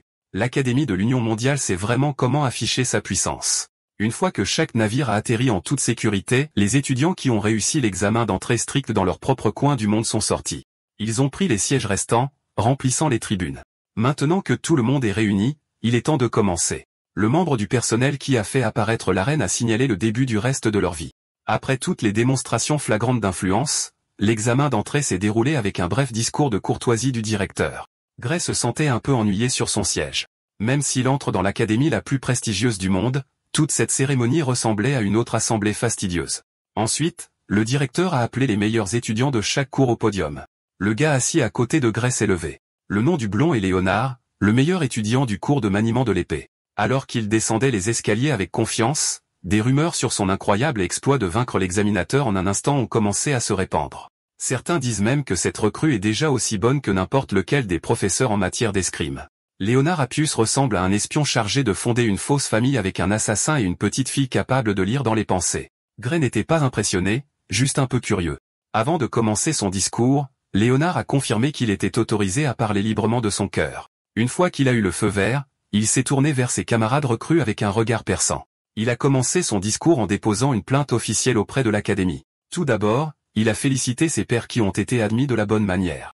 Il considère que c'est un grand honneur d'être parmi les meilleurs des meilleurs de la génération actuelle. Léonard espère qu'ils obtiendront tous leur diplôme en tant que personnes capables d'apporter des contributions significatives au monde. Pour cela, ils doivent travailler ensemble. Il attend avec impatience le jour où lui et ses pairs s'envoleront en tant que fiers étudiants de la prestigieuse Académie de l'Union mondiale. Ceci étant dit, il a souligné qu'il y avait quelqu'un parmi nous qui ne méritait pas du tout d'être sur cette place. Il a adressé cette accusation directement au professeur Ariel, qui supervise les admissions spéciales de l'œil divin. Elle a été très choquée d'être interpellée par un étudiant de première année le premier jour de cours. Le professeur Ariel a affirmé que chaque étudiant ici avait réussi l'examen rigoureux. Ils ne sont peut-être pas aussi dominants que Léonard, mais ils ont montré qu'ils ont leur place à juste titre. Curieuse et fascinée, elle a demandé à la recrue arrogante pourquoi il aboyait comme une petite garce. Sans mâcher ses mots, Léonard a candidement évoqué le candidat mystère qui a été admis par le biais d'un système de porte dérobée obsolète. Comme tout le monde, il considère l'admission spéciale de l'œil divin comme un moyen d'introduire des étudiants non qualifiés dans l'académie. Léonard a rugi que l'étudiant admis spécialement devrait simplement se montrer, rendre l'uniforme honorable et partir avec honte. Ses paroles et son esprit de décision semblaient émouvoir les autres recrues. Pendant ce temps, celui qui était pointé du doigt essayait de ne pas se faire remarquer. Heureusement, ce surdoué hostile ne connaît pas le visage de Gray. S'il reste silencieux, il ne devrait pas avoir d'ennui. Right? Le professeur Ariel a dû intervenir et briser la tension, en félicitant la promotion de cette année pour sa vivacité. Refusant de céder, Léonard a redoublé d'efforts sur ses opinions concernant l'admission d'étudiants par le biais d'un cours dépassé. De plus en plus agacé par Blondie, le professeur Ariel a demandé d'un ton menaçant s'il était sûr de pouvoir battre le gamin qu'elle avait sélectionné pour son cours. Léon a dû reculer de quelques pas en ressentant la pression du professeur énigmatique. Il a essayé de balbutier une réponse, mais il n'y est pas parvenu. Serrant les dents et se reprenant, Léonard a répondu avec assurance qu'il pouvait botter le cul de cet étudiant non qualifié. Ariel s'attendait déjà à une telle réponse.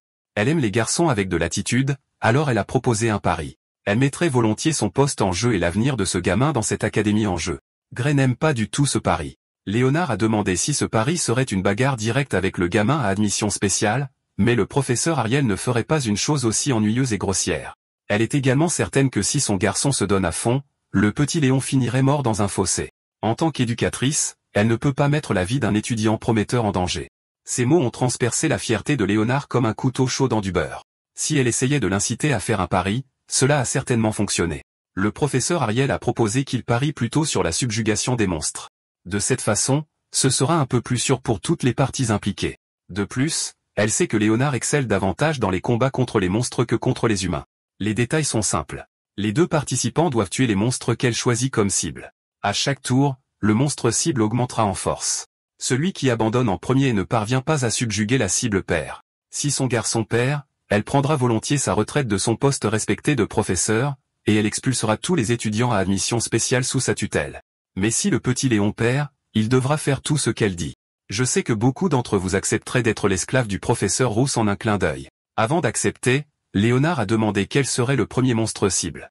Bien qu'il soit convaincu de pouvoir gérer et exécuter n'importe quel adversaire, il préférerait ne pas être pris dans des conneries bizarres. Après un peu de délibération, elle a trouvé la première cible parfaite. Elle veut la tête d'un général ogre sur son bureau. Si c'est trop facile pour le petit Léon, elle augmenterait volontiers la difficulté. Mais d'après la réaction de la foule, il n'y a pas besoin de ça. Alors que tout le monde trouvait ses exigences exagérées, Gray essayait de comprendre pourquoi elle choisirait un général ogre, spécifiquement, un monstre qu'il avait déjà tué. Léon, d'autre part, a frappé du poing sur le podium. Il a fait valoir avec véhémence qu'un général ogre n'est pas un monstre que l'on peut subjuguer en solo. Voyant Blondie protester, elle a baissé la difficulté et fixé le délai à toute l'année. Little Léon Stille refuse tout pléalon. Il a fait valoir que si quelqu'un pouvait tuer à lui seul un monstre de niveau catastrophe avec seulement un an d'entraînement, les gens ne souffriraient pas. S'ils doivent aller jusqu'au bout avec ce pari absurde, cette mauviette a exigé une cible plus réaliste. Puis il s'est mis dans la tête que cette femme intelligente avait délibérément choisi un monstre que personne ne peut vaincre afin de pouvoir mettre fin au pari sans vainqueur clair. Comme il n'arrêtait pas de se plaindre, le professeur Ariel a cédé et a ajouté une stipulation de plus haut pari. Si cela se traduit par un match nul, le petit Léon gagne. En d'autres termes, si son garçon ne parvient pas à vaincre le général ogre dans un délai d'1 an, elle se retirera volontiers et expulsera tous ses étudiants spéciaux. Avec toutes les stipulations pour donner à Léon autant d'avantages que possible, il aura l'air d'une mauviette s'il refuse encore. Knock off Lloyd Forger HAS2 réalise that is being played here, and the outcome is already decided. Mais il a été emporté par la manipulation du professeur, contraint d'accepter un pari apparemment hermétique. Pour mémoire, il a demandé si un général ogre affaibli ou blessé compterait. Il va sans dire que le monstre doit être dans sa forme de combat naturel. Pour sceller l'accord, l'œil sous le monocle du professeur a brillé alors que sa magie formait un contrat. Chaque détail a été répertorié et imprimé dans le contrat magique. Tout ce que le petit Léon a à faire est de le signer s'il est prêt. Avec toute la faculté et tous les autres étudiants de première année comme témoins, il a volontairement signé son nom sur le document occulte. Après avoir finalisé l'accord, il a demandé avec hésitation si le gamin admis par la porte de derrière pouvait sérieusement gagner. Le professeur Ariel n'a pas pris la peine de lui donner une réponse directe. Les autres professeurs ont simplement regardé sur leur siège, apparemment habitués aux manigances du vieux raton laveur roux. Ils la voient tous comme une mage bien au-delà de son apogée, ennuyée et faisant juste des choses aléatoires pour le plaisir. Sur son siège, Gray a soupiré de défaite alors que le pari pour déterminer son avenir était officialisé hors de son contrôle. Il a également remarqué qu'elle avait délibérément formulé les stipulations pour inclure le général Ogre qu'il avait tué dans le délai. Ce pari était conclu dès le début. Le professeur Ariel a joué Léon et tous les autres, et Gray était le seul à l'avoir vu. Elle joue salement, mais avoir quelqu'un comme ça dans votre coin est une aubaine considérable. Après le fiasco du pari, la cérémonie d'entrée s'est terminée et les recrues ont été canalisées vers leur première conférence, les bases de la magie. Le professeur en charge du cours a reconnu qu'il était un peu surprenant de commencer une conférence dès le premier jour de cours. Il voulait que ses étudiants s'habituent à ce rythme. Dans cette académie, ils ne peuvent pas se permettre de perdre un seul jour. Aujourd'hui, ils commenceront par les bases les plus élémentaires, l'utilisation simple de la magie. Dans le corps d'un humain se trouve une énergie invisible appelée éther. On peut manipuler les circuits magiques du corps et exploiter des quantités de pouvoir insoupçonnées. Gray craignait au début de ne pas pouvoir suivre les cours, mais cette première leçon semblait gérable. Il avait déjà entendu les mêmes explications au camp d'entraînement à la subjugation. Néanmoins, il n'a pas eu de chance avec son affectation de classe. De tous les cours d'introduction à la magie, il s'est retrouvé dans la même classe que Léonard Appius. Si les gens découvrent qu'il est l'étudiant spécial admis par les yeux divins détestés, il peut dire adieu à sa tranquillité. Alors qu'il était perdu dans ses pensées, le professeur l'a remarqué et l'a pointé du doigt pour avoir l'air de s'ennuyer pendant le cours. Le professeur s'est senti offensé qu'une recrue détourne déjà le regard moins de 5 minutes après le début de son cours d'introduction. Gray s'est immédiatement excusé pour son regard errant. Pourtant, il trouvait étrange que le professeur l'ait pointé du doigt alors qu'il était tout au fond de l'amphithéâtre. Le professeur a envenimé la situation et a exigé une démonstration de l'étudiant distrait. S'il a l'air de s'ennuyer dans un cours d'introduction, cela doit signifier qu'il peut utiliser la magie de base. N'est-ce pas? Gray n'était pas facile à intimider. Respectueusement, il a insisté sur le fait qu'il était spécialisé dans le maniement de l'épée. Il pensait que tout irait bien s'il ne pouvait pas utiliser la magie. Le professeur a aboyé que même si on utilise une épée dans un vrai combat, un combattant doit quand même apprendre les bases pour se coordonner avec un mage allié. Apprendre les bases de la magie et comprendre ce que l'on ressent est le moins qu'un épéiste puisse faire. À ce moment-là, Gray se souvenait avoir entendu la même chose lors des conférences du camp d'entraînement. Dans ce cas, la conférence d'aujourd'hui pourrait se conclure par le même sort. Pour confirmer, il a demandé si la conférence d'aujourd'hui visait à apprendre la balle d'éther simple mais efficace. Puisqu'il connaît le nom, le professeur a supposé qu'il pouvait l'utiliser. Gray a remercié les dieux pour le camp d'entraînement infernal qu'il a dû traverser. Puisque ce serait une bonne occasion de faire une démonstration appropriée, le professeur a décidé d'en faire un match en tête-à-tête et a appelé le meilleur épéiste de cette année, Léon, sur scène. Blondie s'est levé avec plaisir et a présenté ses respects au professeur. Cela dit, il a expliqué qu'il avait été formé à l'épée et à la magie avant même de commencer l'école, il pourrait donc être un peu risqué pour un normie de l'affronter. Le professeur a affirmé que quelle que soit l'ampleur de l'écart de compétences, les balles d'éther ne sont pas mortelles, il n'est donc pas nécessaire de se retenir.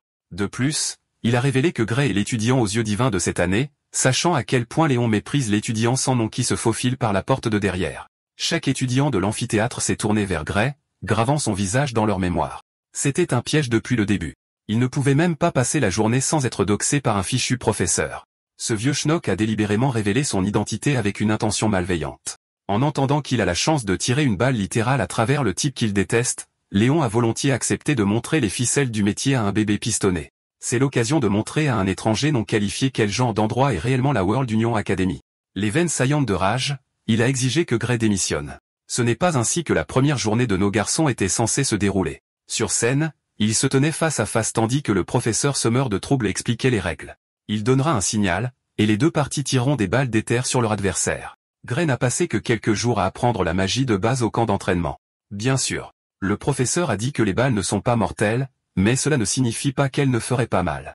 Dès que le signal de départ a été donné, Léonard a rassemblé une grande quantité d'éther dans ses mains, déterminé à montrer la différence de force entre un vrai et un faux étudiant.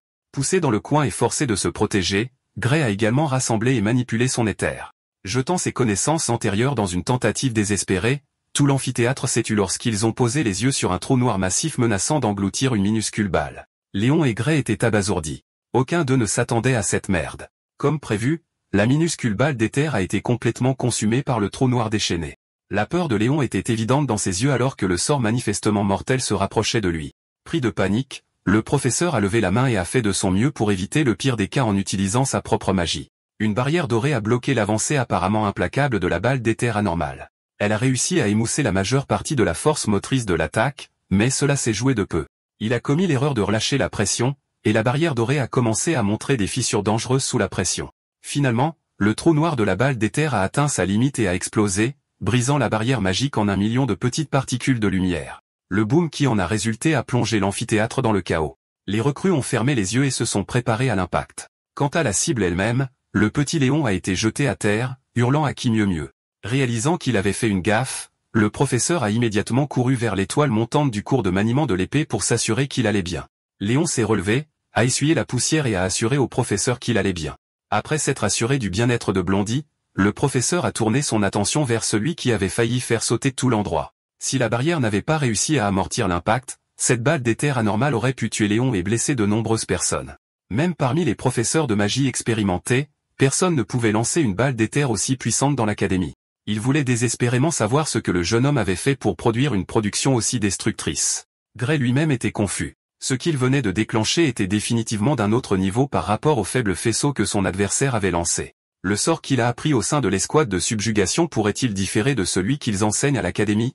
Il a demandé au professeur s'il avait fait des erreurs, mais le PP était à peu près certain que ce qu'il avait tiré était définitivement une balle d'éther. La seule différence flagrante était la qualité du sort. Ce que Gray vient d'utiliser pour gonfler le sort n'était pas de l'éther normal. Cette taille et cette puissance ne peuvent être obtenues qu'en utilisant de l'éther super compressé.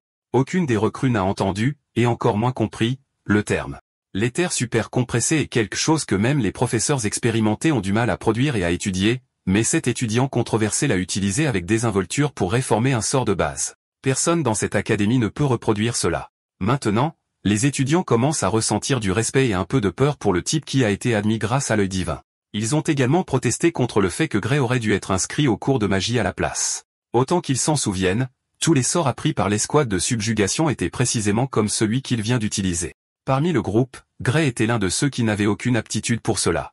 Refusant toujours de croire qu'il utilise une sorte d'éther dopé, il a invoqué une autre balle d'éther et a insisté sur le fait que réaliser quelque chose comme ça est possible pour quiconque avec suffisamment de pratique. À sa grande confusion, le professeur s'est contenté de rire comme un fou en réponse. Gray ne savait pas quoi faire, alors il est resté là, abasourdi. Le professeur a complètement changé de ton. Au début du cours, il était carrément hostile. Maintenant, il essaie de recruter l'étudiant à admission spéciale dans le cours de magie. Gray a poliment décliné l'invitation enthousiaste. On lui a toujours dit qu'il n'avait aucun talent pour la magie, donc il ne se voyait pas s'y mettre maintenant. Le professeur a trouvé ce refus ridicule. Si un jeune homme qui peut produire une super compression par compression est sans talent, alors tous les autres devraient simplement arrêter la magie. Il est même allé jusqu'à qualifier Gray de prodige sans pareil, même selon les normes de l'académie. Quiconque a dit que le gamin n'avait aucun talent pour la magie doit fumer des substances illégales. Les recrues ont regardé la scène en silence. Ils ont vu comment le professeur strict s'est transformé en une personne complètement différente alors qu'il essayait désespérément de convaincre Gray de passer au département de magie. De son point de vue, ce serait une énorme perte pour le monde si Gray ne poursuivait pas la magie. Bon sang, ce serait un crime contre l'arcane. Avec tous les éloges qui lui sont adressés, tout ce que le jeune homme pouvait faire était de rire de l'absurdité.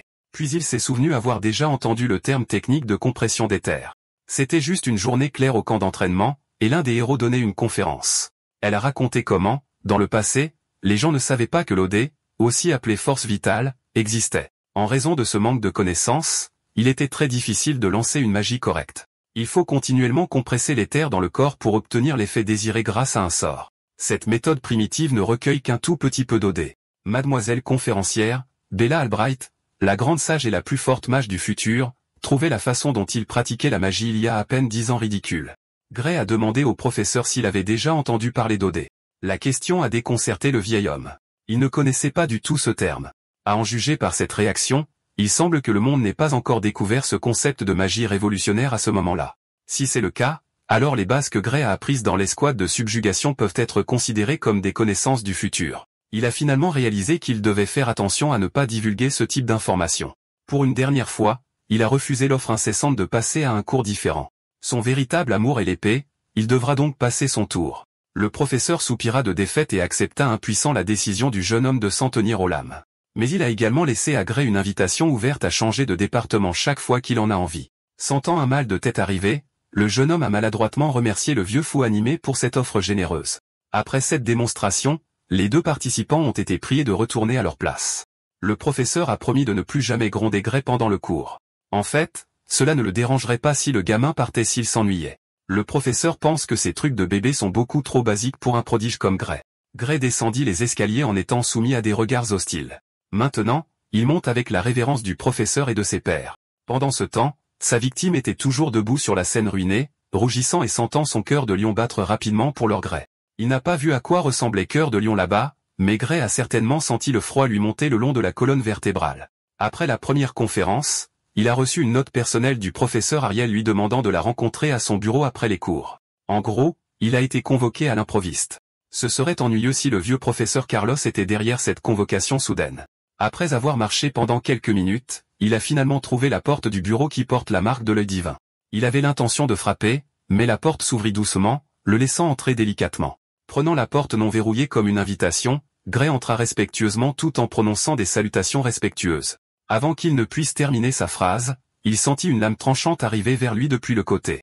Les réflexes de Gray se sont automatiquement déclenchés alors qu'il dégainait son épée pour se défendre. La prise était un peu inhabituelle, mais elle a fait le travail à la rigueur. Il a pu balayer l'attaque sournoise et l'attaquant. Une fois l'attaquant repoussé, Gray réalisa qu'il avait agi purement par instinct cette fois-ci. Il voulait confronter l'assaillant, mais ce n'était qu'une jeune femme aux cheveux bleus qui ne pouvait même pas tenir l'épée correctement dans sa main. En y regardant de plus près, Gray réalisa qu'il connaissait très bien cette fille. Cette petite deviendra un pilier inébranlable de l'humanité et de l'espoir dans le futur. L'attention de Gray fut ensuite dirigée vers le bureau à l'arrière du bureau, et la femme assise dessus loua sa réaction rapide. Le professeur Ariel était heureuse de confirmer que ses yeux avaient vu juste lorsqu'elle avait évalué le jeune homme lors de l'examen d'entrée. Il y avait 2 autres hommes dans la pièce, les collègues professeurs d'Ariel, qui étaient toujours sceptiques quant à la nouvelle addition à l'œil divin. Ils ont évalué les mouvements de Bella comme étant parfaits, mais son épée a été assommée de sa main beaucoup trop facilement. En entendant le nom, le souvenir de la vie antérieure de Gray de la mage ultime lui revint en mémoire. Qui aurait cru que la sorcière aurait l'air si pittoresque dans sa jeunesse? Pendant ce temps, Ariel harcèle ses collègues pour qu'ils admettent qu'ils avaient tort au lieu de trouver des excuses. À la fin, les autres professeurs ont payé et ont donné à leurs collègues accros au jeu d'argent ses gains. Ils ont observé l'échange d'une fraction de seconde dans la porte et ont dû admettre que Gray était là pour une raison. Confus et mal à l'aise, le jeune homme a demandé ce qui se passait et pourquoi on l'avait appelé. Ariel a simplement expliqué qu'il pariait sur le fait que le nouveau venu pourrait repousser ou non une attaque surprise de Bella. Grâce à cela, elle a gagné de l'argent aujourd'hui. En guise de remerciement, elle a jeté une partie de ses gains à son nouvel élève. Il a rapidement attrapé la pièce et a trouvé une pièce d'or scintillante dans sa main. Une seule pièce d'or est pratiquement une petite fortune. Bien qu'ils aient admis avoir perdu le pari, les autres professeurs ont également soulevé un détail flagrant qu'ils avaient manqué lors de l'examen d'entrée.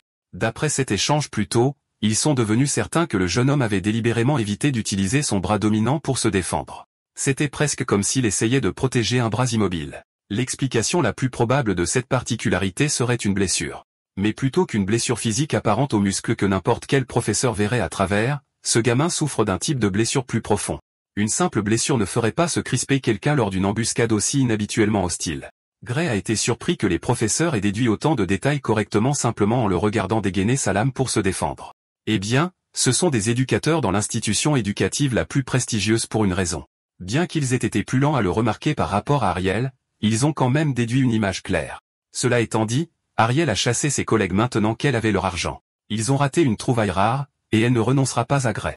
Pour l'instant, les professeurs admettraient volontiers que le gamin a du potentiel. Mais si cette blessure ne guérit pas et continue de s'aggraver, Gray restera celui qui n'a pas répondu aux normes de l'académie, mais qui a été accepté quand même. Il n'aimait pas du tout le ton menaçant de ce professeur. Lorsque les professeurs sceptiques ont quitté le bureau, seul Ariel et ses élèves sont restés à l'intérieur. Maintenant que les nuisances sont écartées, il est temps de commencer le véritable but de cette convocation. Elle l'a appelé aujourd'hui pour discuter du sujet de la magie. Après avoir servi du thé aromatique, le professeur Ariel a répété ce qu'elle avait entendu dire dans le cours du professeur Carlos. Elle a appris de l'homme lui-même que cet idiot s'était précipité dans son bureau pour exiger le transfert des nouveaux élèves au cours de magie. Elle a évidemment refusé une demande aussi ridicule. À ses yeux scrutateurs, Gray deviendrait une bête bien plus effrayante, maniant une épée plutôt que la magie. En enlevant son monocle pour expliquer ce qu'elle voulait dire par là, Gray a été stupéfait. Le professeur Ariel ne voit aucun signe de génie dans la compression de la magie. Il ne montre même pas de signe d'avoir pratiqué la magie à un niveau plus profond. Gray s'est senti un peu mal à l'aise après avoir été scanné et lu comme un livre ouvert avec cet œil bizarre. Voyant qu'il serait totalement inutile de mentir dans cette situation, Gray a admis que tout ce qu'elle avait supposé était correct. Curieuse, elle a gentiment demandé s'il serait disposé à partager l'astuce utilisée pour conjurer cette balle d'éther de trou noir. Elle a promis une discrétion totale et une récompense en échange de ces précieuses informations.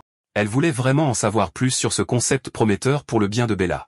Tout en sirotant du thé, la langue de Gray a failli fourcher et a appelé la jeune Bella par son futur titre. Le professeur Ariel a qualifié la jeune femme de pur génie en ce qui concerne la théorie de la magie, mais sans les moyens de manier ce qu'elle peut théoriser.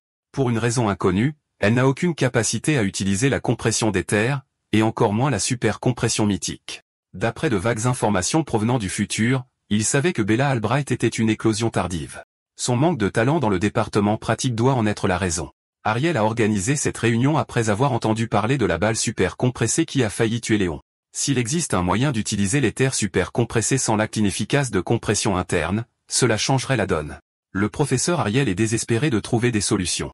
Elle ne veut pas voir une de ses filles envoyée au professeur Bradley. Tout le monde dans le futur connaîtrait ce nom maudit. Il est impossible de ne pas connaître un sale type de première classe extrêmement infâme. Il a mené d'innombrables expériences humaines indépendantes dans le but de faire progresser son domaine, en assassinant beaucoup au cours du processus. En plus de cela, il provoquait des catastrophes magiques cataclysmiques qui coûteraient la vie à des dizaines de milliers de personnes. Le professeur Bradley est le pire criminel magique de l'histoire. À cette époque, le terroriste magique aliéné et meurtrier de masse n'a pas encore été attrapé. Si Bella ne peut pas créer de super compressé d'ici la fin de l'année, elle sera envoyée au professeur dérangé pour subir une opération à haut risque. Quiconque a du bon sens verrait cela comme une mauvaise idée. Le professeur Ariel ne pourrait être plus d'accord. Bien que la chirurgie se fasse sous le prétexte d'améliorer les capacités magiques, il ne s'agit que d'une expérimentation humaine flagrante sans aucune certitude. Cela n'a pas encore été rendu public, mais elle entend déjà des rumeurs sur les crimes inhumains du fou. Certaines victimes sont mortes tandis que d'autres ont été brisées sans espoir. Bella a ajouté que bien que ce soit dangereux et effrayant, elle sera expulsée d'ici la fin de l'année si elle ne produit aucun résultat. En toute honnêteté, le professeur Ariel préférerait que sa fille quitte la magie à l'académie pour de bon plutôt que de laisser ce pervers toucher au corps de Bella, a tranquillement réfléchi Gray. Il possède des théories magiques qui n'existent pas encore. S'il partage quelque chose d'aussi radical, le cours de l'histoire déviera complètement de sa trajectoire. Il a regardé la jeune Bella serrer les poings de frustration et de peur. Gray s'est souvenu de ses derniers instants face au liquidateur. Cette frustration, cette peur et ce désespoir lui sont bien trop familiers. Il n'était qu'un chair à canon entraîné à tomber en un seul coup. Un spectateur impuissant pendant que les héros qui étaient censés sauver le monde étaient découpés comme de la viande fraîche. Connaissant l'avenir qui l'attend s'il ne fait pas certains mouvements, pourquoi ne voudrait-il pas changer le cours de l'histoire? Ce trou-hara que les gens appellent l'avenir a tout intérêt à être changé. Au moment où son thé était terminé, il avait accepté d'essayer d'enseigner à Bella du mieux qu'il pouvait. Elle utilisera l'éther super compressé en un rien de temps. Après la réunion, les trois se sont dirigés vers l'arène alors que le soleil commençait à se coucher. Gray a sorti le tableau noir et a fait de son mieux pour articuler ce qu'il avait appris lors des conférences du camp d'entraînement. Après avoir extrait chaque bride dont il pouvait se souvenir, il a demandé aux filles de garder cette information privilégiée pour elles. Les fuites d'informations ne poseront pas de problème puisque le professeur a rédigé un contrat magique au préalable. Ceux qui brisent le contrat mourront. Après leur avoir donné le topo, Gray a demandé ce qu'elle pensait de la théorie. Le simple fait d'apprendre le concept d'OD a suffi à épater le professeur Ariel, mais la connaissance de la magie qu'il a révélée est encore plus absurde. Bella a salué son explication comme étant brève mais bien organisée. Elle avait l'impression d'écouter une conférence sur la magie de centaines d'années dans le futur. Avec Bella se contentant d'entendre et d'absorber le déversement d'informations, l'histoire de la magie avait progressé de 100 ans dans cette pièce. Elle n'arrêtait pas de s'enthousiasmer à l'idée de faire progresser la magie d'un siècle, mais Gray lui-même a appris tous ces concepts de base de la magicienne adulte dans à peine 10 ans. C'est un témoignage de son génie. Il y avait beaucoup d'informations que même le professeur Ariel n'a pas réussi à juger et à saisir correctement, alors elle s'est référée à son petit prodige de la magie. Selon l'estimation approximative de Bella, il y a de fortes chances que la théorie soit valable. Aucun des concepts ne contredit la théorie magique actuelle sur laquelle le monde fonctionne, mais le moyen le plus rapide de s'en assurer est de la tester. C'est pourquoi ils ont occupé l'arène en premier lieu. Si la théorie tient la route, le sort que Bella a rapidement concocté sur le coup devrait fonctionner. Tenant un bâton dans ses deux mains, elle a fait confiance aux enseignements de Gray et a puisé dans toute sa puissance. Ça ne semble pas être une bonne chose. S'il se souvient bien, la force de Bella Albright serait capable de réduire une ville entière en cendres en un instant. C'est pratiquement une arme de destruction massive. De plus, elle était tristement célèbre pour n'avoir aucun contrôle sur sa puissante production magique. Aujourd'hui doit être le jour où il est témoin de cette légendaire démonstration de domination. Même Bella a été choquée de voir ce qu'elle venait de déclencher. Un gigantesque brasier de feu brûlant a jailli et s'est échappé du milieu de l'arène pour se rendre dans les nuages. Gray a essayé de la mettre en garde contre cette idée imprudente, mais il était trop tard. Le pilier de flamme se dressait haut avec la jeune mage à sa base, soutenant un imposant cercle magique. Cette puissance écrasante était au sommet de la magie dans sa vie passée. Si Bella n'avait pas pris le contrôle du sort une fraction de seconde plus tôt, il aurait été avalé par l'incendie. Cette manipulation élémentaire lui a littéralement sauvé la vie.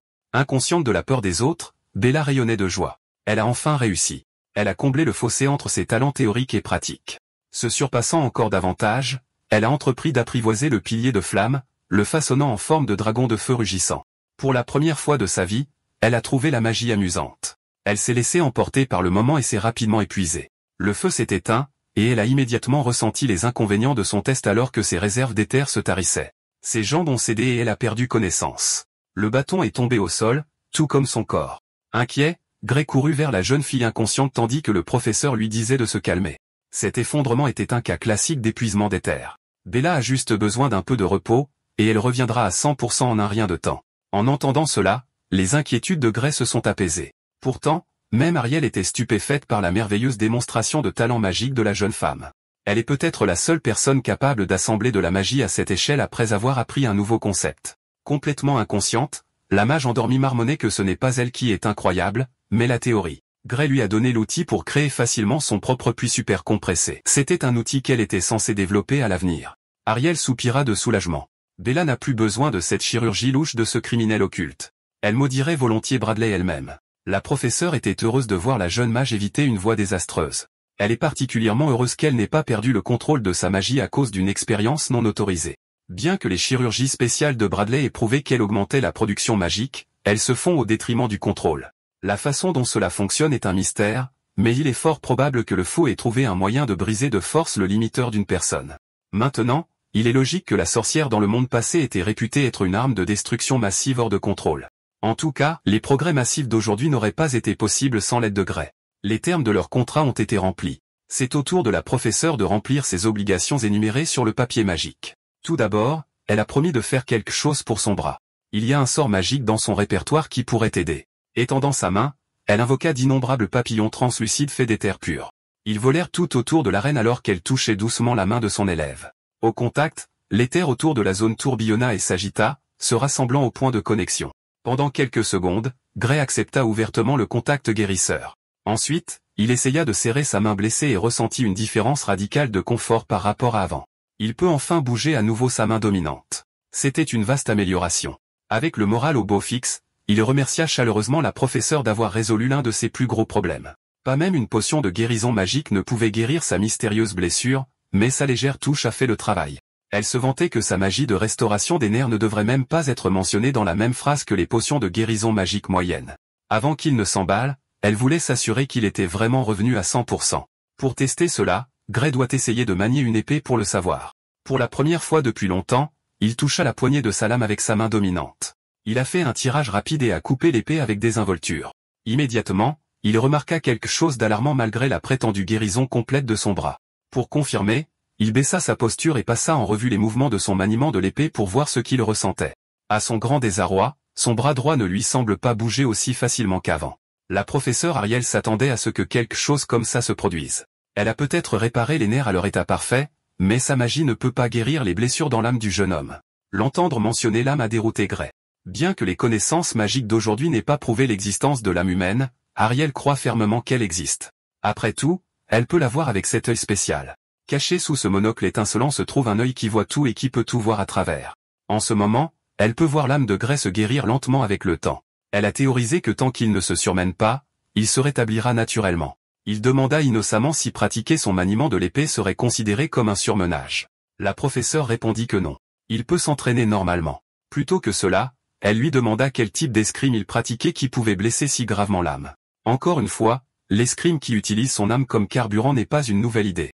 En fait, elle connaît une certaine personne qui a la même capacité. Amy White est une autre étudiante du cours d'admission spéciale pour les yeux divins. Elle a estimé qu'il devait y avoir un lien entre ces deux étudiants à elle. Gray était secoué et confus quant à la raison pour laquelle la professeure Ariel pensait de cette façon. Il n'a même pas rencontré le futur saint de l'épée dans cette chronologie. Ariel a supposé que Gray connaissait Amy en se basant sur la façon dont il maniait son épée. Cela donne l'impression qu'il l'a appris de cette nerve de l'épée. À la réflexion, la professeure a remarqué quelques légères différences.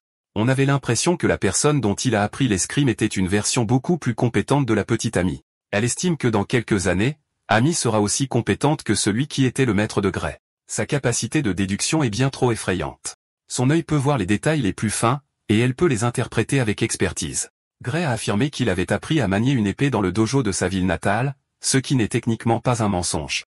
Pour l'instant, il doit changer de sujet ou risquer de révéler ses secrets. Pour en revenir au sujet des âmes endommagées et de l'escrime, les techniques ordinaires ne peuvent pas relier ces deux concepts immatériels. Pour commencer, elle est bien consciente que Gray a un mouvement secret qui peut vaincre un général ogre, une armée d'ogres, et tout autour avec une seule entaille. Elle a déjà fait ses devoirs.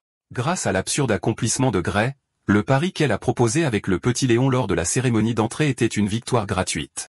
Ariel a vu certains des restes laissés sur les lieux et les a trouvés tout simplement magnifiques. Même la magie de clivage la plus sophistiquée ne pourrait atteindre ce niveau de précision et de létalité. Ce pouvoir mystérieux au sein de Gray, quoi que ce soit, a causé la blessure dans son âme. Elle peut le voir avec ses yeux. Ariel peut scruter son âme et jeter un coup d'œil au pouvoir qui s'échappe à travers une porte enchaînée. L'entendre dire ça l'a convaincu. La porte enchaînée est l'image à laquelle il revenait sans cesse dans son esprit. Ce n'est pas quelque chose qu'on peut deviner. Cette femme est du sérieux. Cela étant dit, Ariel avait déjà vu un pouvoir similaire à celui de Gray. Bien qu'il ne s'agisse pas d'une copie conforme, ils avaient une ambiance très similaire. Curieux, il a demandé s'il y avait d'autres personnes avec des pouvoirs aussi mystérieux que les siens. Elle en connaît un qui correspond à la description, mais elle n'est pas sûre à 100% qu'il soit humain ou non. Le professeur Ariel l'a appelé le liquidateur, le même liquidateur qui a inauguré la fin du monde. D'après sa réaction, elle pouvait dire que le gamin en avait entendu parler d'une manière ou d'une autre. L'esprit de Gray était en ébullition. Pourquoi parle-t-on du liquidateur si tôt dans la chronologie? La sulfureuse professeure ne s'attendait pas à ce que le jeune homme connaisse un être aussi ésotérique. Mais encore une fois, il connaît une sorte de théorie magique futuriste, donc ce n'est pas si surprenant. Gray s'est senti un peu mal à l'aise d'être crédité de la théorie révolutionnaire alors qu'il ne faisait que répéter ce qu'il avait appris du véritable génie. Curieuse, Ariel l'a pressé de questions sur ce qu'il savait du soi-disant liquidateur. En toute honnêteté, il n'en sait pas grand-chose, mais il est certain que le liquidateur est une menace extrêmement dangereuse pour l'humanité.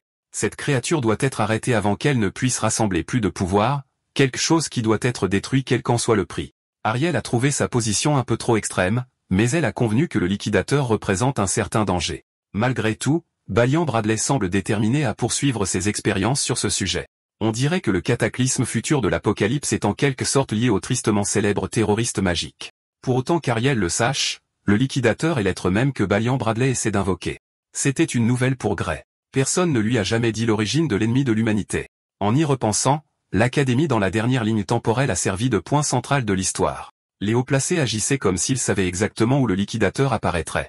Il est fort possible que l'Académie de l'Union mondiale elle-même ait participé à l'invocation du liquidateur depuis le début. Le professeur et le fraîchement secret ont convenu que cette expérience extrêmement imprudente devait être arrêtée avant qu'elle ne devienne incontrôlable. Malheureusement, celui qui dirige les études est également professeur titulaire. Ariel n'a pas l'autorité nécessaire pour le faire taire, lui ou ses expériences. Elle a déjà essayé de pousser les hauts placés à bouger, mais ils n'ont tout simplement pas voulu écouter. Malheureusement, elle n'a pas l'autorité nécessaire pour divulguer plus d'informations à un simple étudiant. Le fait est que, à moins que des ordres ne viennent d'en haut, personne ne peut forcer Bailey et Bradley à arrêter sa folie. Gray espérait au moins obtenir les noms des hauts placés de l'Académie, mais c'est hors de question pour le moment. Il semble que la direction de l'Académie soit plus embrouillée qu'il ne le pensait. Mais s'il peut prouver que le professeur Bradley est un dangereux criminel, il pourrait peut-être avoir assez de munitions pour changer les choses. Dans la chronologie précédente, les expériences illégales de Balion ont coûté la vie à des dizaines de milliers de personnes, et Gray sait où ces atrocités se produiront. Il ne devrait pas y avoir de mal à partager ces informations avec le professeur Ariel. De cette façon, ils peuvent attraper le maniaque la main dans le sac, mais elle a carrément rejeté l'idée. Pénétrer dans un centre de recherche d'un professeur d'académie sans autorisation est considéré comme un crime odieux en soi. Ils pourraient devoir produire des preuves tangibles d'une manière différente sans risquer eux-mêmes une peine de prison. Mais si Gray peut fournir des preuves tangibles dès maintenant, cela pourrait changer les choses. Sinon, ils n'ont pas d'autre choix que de mettre cette idée de côté pour le moment. On dirait qu'Ariel est consciente des dangers possibles, mais ses mains sont liées par la bureaucratie et la politique de l'Académie. C'est frustrant, mais compréhensible. Plus important encore, elle veut approfondir le sujet du pouvoir mystérieux de Gray. Elle a laissé entendre qu'il pourrait y avoir un moyen d'apprendre à contrôler cette arme mortelle. Il y a un professeur à l'Académie qui est spécialisé dans la gestion des forces inconnues. Le cas de Gray est le casse-tête parfait à résoudre. Le professeur Scott Longfellow était son nom. Gray avait déjà entendu ce nom. Scott Longfellow était celui qui avait formé la Sainte Épée elle-même. C'est une figure légendaire. Ariel savait que cette idée allait attirer l'attention du jeune homme. Elle a promis d'organiser une séance d'entraînement privée avec le professeur stoïque pour demain. Gray a accepté avec gratitude l'aide d'Ariel. La raison même pour laquelle il est venu à l'académie était de maîtriser ce pouvoir après tout. Il ne s'attendait pas à trouver une piste solide si rapidement. Les choses s'améliorent enfin. Le lendemain, Gray s'est retrouvé à proximité du professeur sévère. Sa première leçon privée de Scott Longfellow est en cours. Ariel a certainement travaillé vite. Gray s'attendait à un entraînement hardcore ou à des leçons théoriques approfondies, mais le professeur Longfellow l'a traîné dans les bois, et maintenant il court en rond.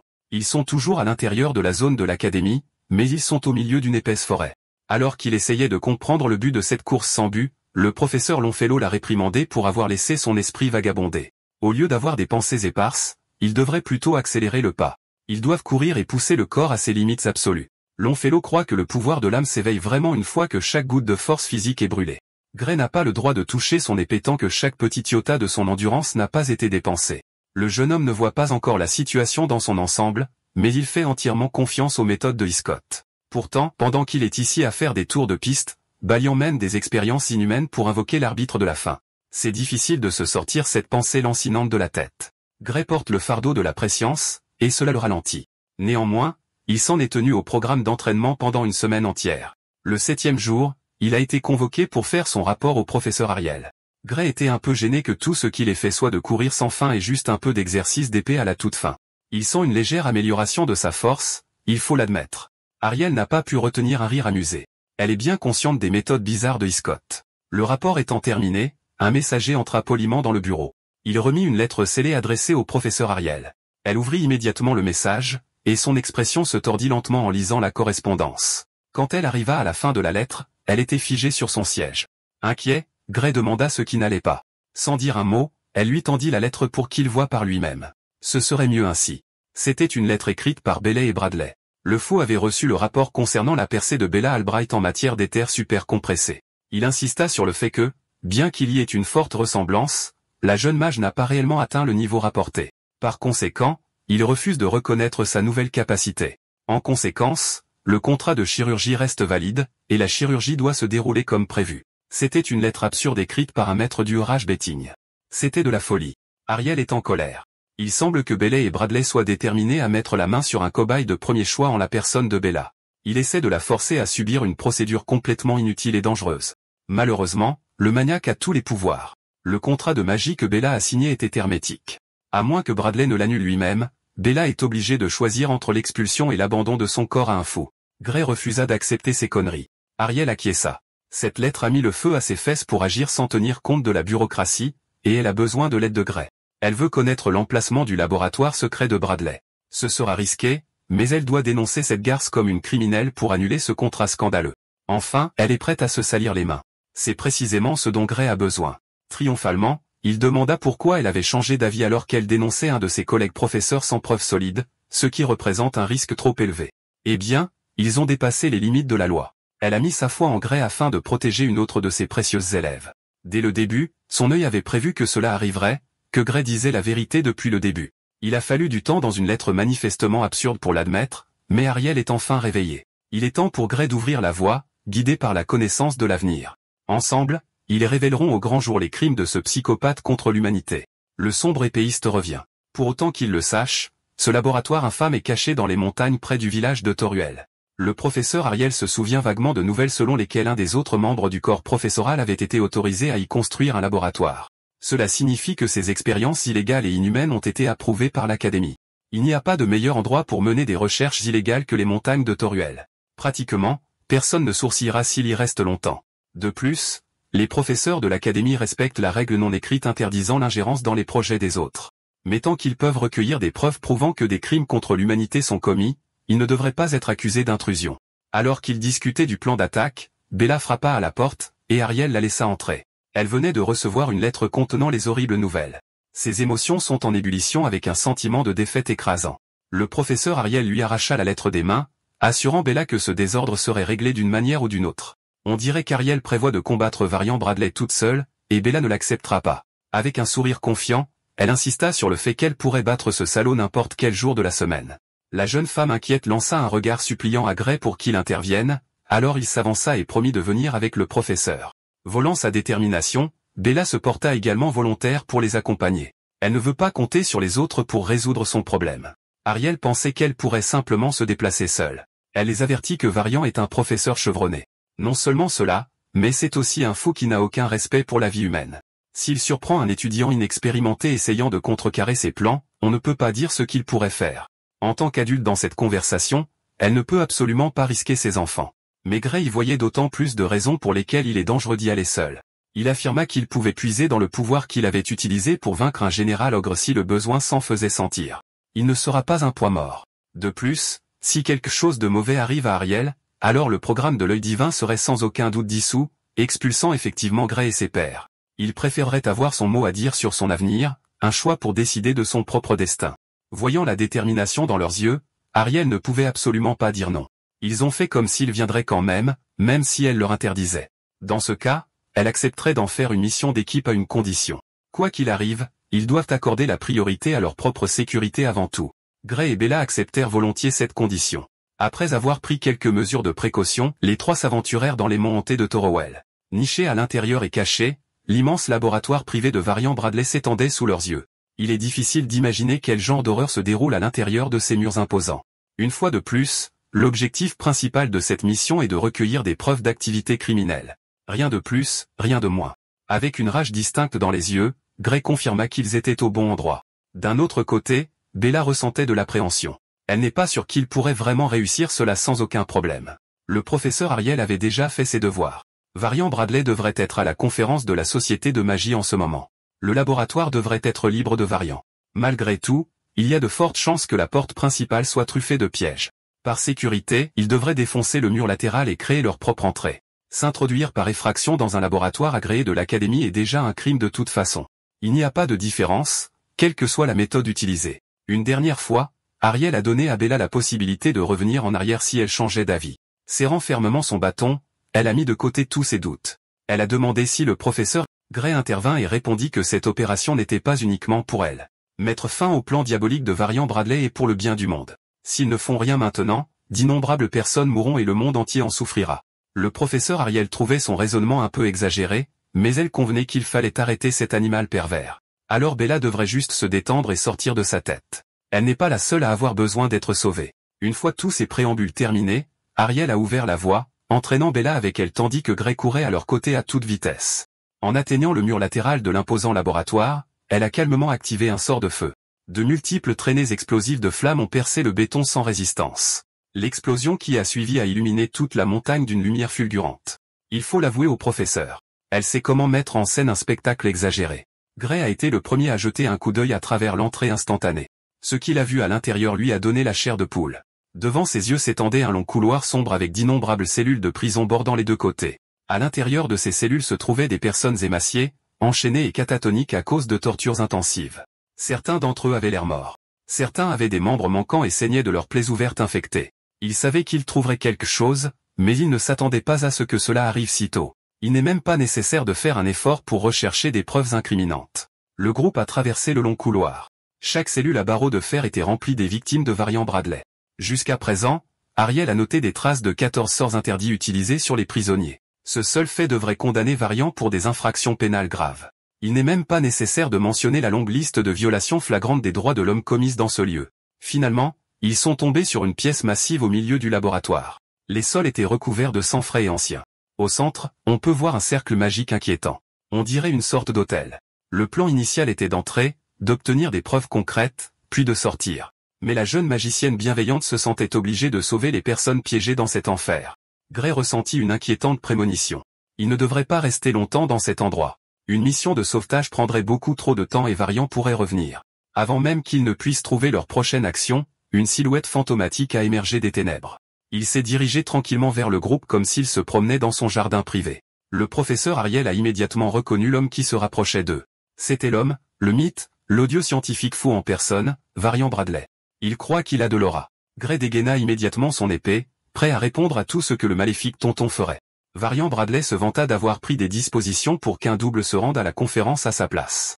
Après tout, il est sur le point de faire une percée significative dans son expérience. Cet homme s'est vanté d'avoir réussi à mettre la main sur des matériaux extrêmement frais pour une cérémonie importante. Vous voyez, il aime utiliser ces rats de laboratoire humains tant qu'ils sont encore frais et respirent. Mais en voyant le professeur Ariel et ses précieux élèves à sa porte, il a décidé de pivoter et de changer de plan. Ariel s'inquiétait pour ses élèves. Bella était paralysée par une terreur gutturale, et Gray était prêt à en découdre à tout moment. L'expérience de ce soir donnerait un bien meilleur résultat si les matériaux utilisés possédaient plus de potentiel magique que la personne moyenne. Varian n'a aucune idée de comment ils ont découvert son petit enfer sur Terre, mais il est sûr que ces trois opèrent secrètement. Cela signifie qu'ils n'ont jamais dit à personne où ils allaient. S'ils disparaissaient tous soudainement, pas une seule âme ne saurait où chercher. Quelle que soit la chose tordue que Varian leur réserve, cela n'éveillerait pas les soupçons. Oubliez les crimes contre l'humanité. Donnez à cet homme la chaise électrique pour ce sourire flippant. Au vu de son discours de méchant, il est évident que le professeur Varian a hâte de les transformer en rats de laboratoire qui repousseraient les limites de la magie elle-même à un prix élevé. Puisqu'ils avaient déjà vu tout le linge sale, ils ne pouvaient pas être laissés en vie. Autant qu'ils utilisent au mieux leur potentiel magique. Au milieu de son grandiose monologue, Varian a vu une énorme boule de feu se diriger vers son dôme. Le sort a explosé avec un boom de feu qui a illuminé la pièce desséchée. Étonnamment, l'attaque ne venait pas du professeur Ariel. Elle venait de la future grande sage elle-même, Bella Albright. En regardant son expression déterminée, il semble que sa peur initiale ait disparu. Malheureusement, une attaque sournoise de ce calibre ne fera pas l'affaire. Varian s'est protégé avec une barrière à temps. Malgré tout, il a fait l'éloge du potentiel et de la magnifique détermination de la jeune fille.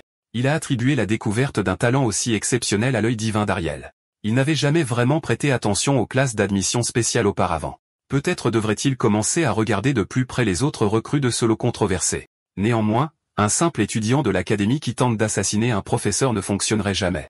L'écart est trop grand. Jetant toutes ses peurs, Bella a accepté qu'il valait mieux se salir les mains que d'être tuée. Elle a failli rater sa chance, cependant. Inquiète pour ses élèves, Ariel a donné l'ordre de se retirer. Ils ont déjà leurs preuves, et l'académie devrait pouvoir s'occuper du reste. Le professeur Varian ne les laissera pas s'en aller comme ça. Avant qu'ils ne puissent faire un pas, une énergie noire brûlante jaillit du sceptre du professeur dérangé. En représailles, sa cible principale était Bella. Elle ressemblait à un chevreuil pris dans les phares. Ariel a dû se déplacer rapidement pour encaisser le choc de l'attaque avec sa barrière rayonnante. Avec une concentration extrême, elle a renforcé la barrière tandis que l'énergie sombre persistait. Varian expliqua fièrement que la magie défensive ne sert à rien contre cette flamme de gourmandise, qui est l'un des fruits précieux de ses recherches approfondies. Le sort conjure une flamme si vorace qu'elle brûle et dévore la magie défensive, la transformant en carburant. En théorie, c'est un sort parfait qui ne peut être bloqué. Son seul inconvénient était l'utilisation nécessaire de matières biologiques rares pour le lancer. Comme Varian l'expliquait, la barrière d'Ariel fut rapidement déchirée et consumée, rendant la flamme de gourmandise plus grosse et plus sauvage. Elle a essayé de sauver la situation en impliquant son œil divin. Puisant dans ce pouvoir mystérieux, elle gagna assez de temps pour ériger une autre barrière. Lorsque la première couche céda finalement, la deuxième couche encaissa le choc de la magie interdite surpuissante. Comme prévu, la deuxième barrière d'Ariel fut également corrodée et absorbée par la flamme en quelques secondes. Craignant le pire, elle lança une sacoche de mémoire de sort à Bella et Gray.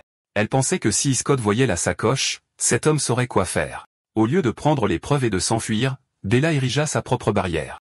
Ariel commença à paniquer. Elle acceptait déjà que cela puisse être la fin pour elle, mais ça ne devait pas l'être pour ses élèves.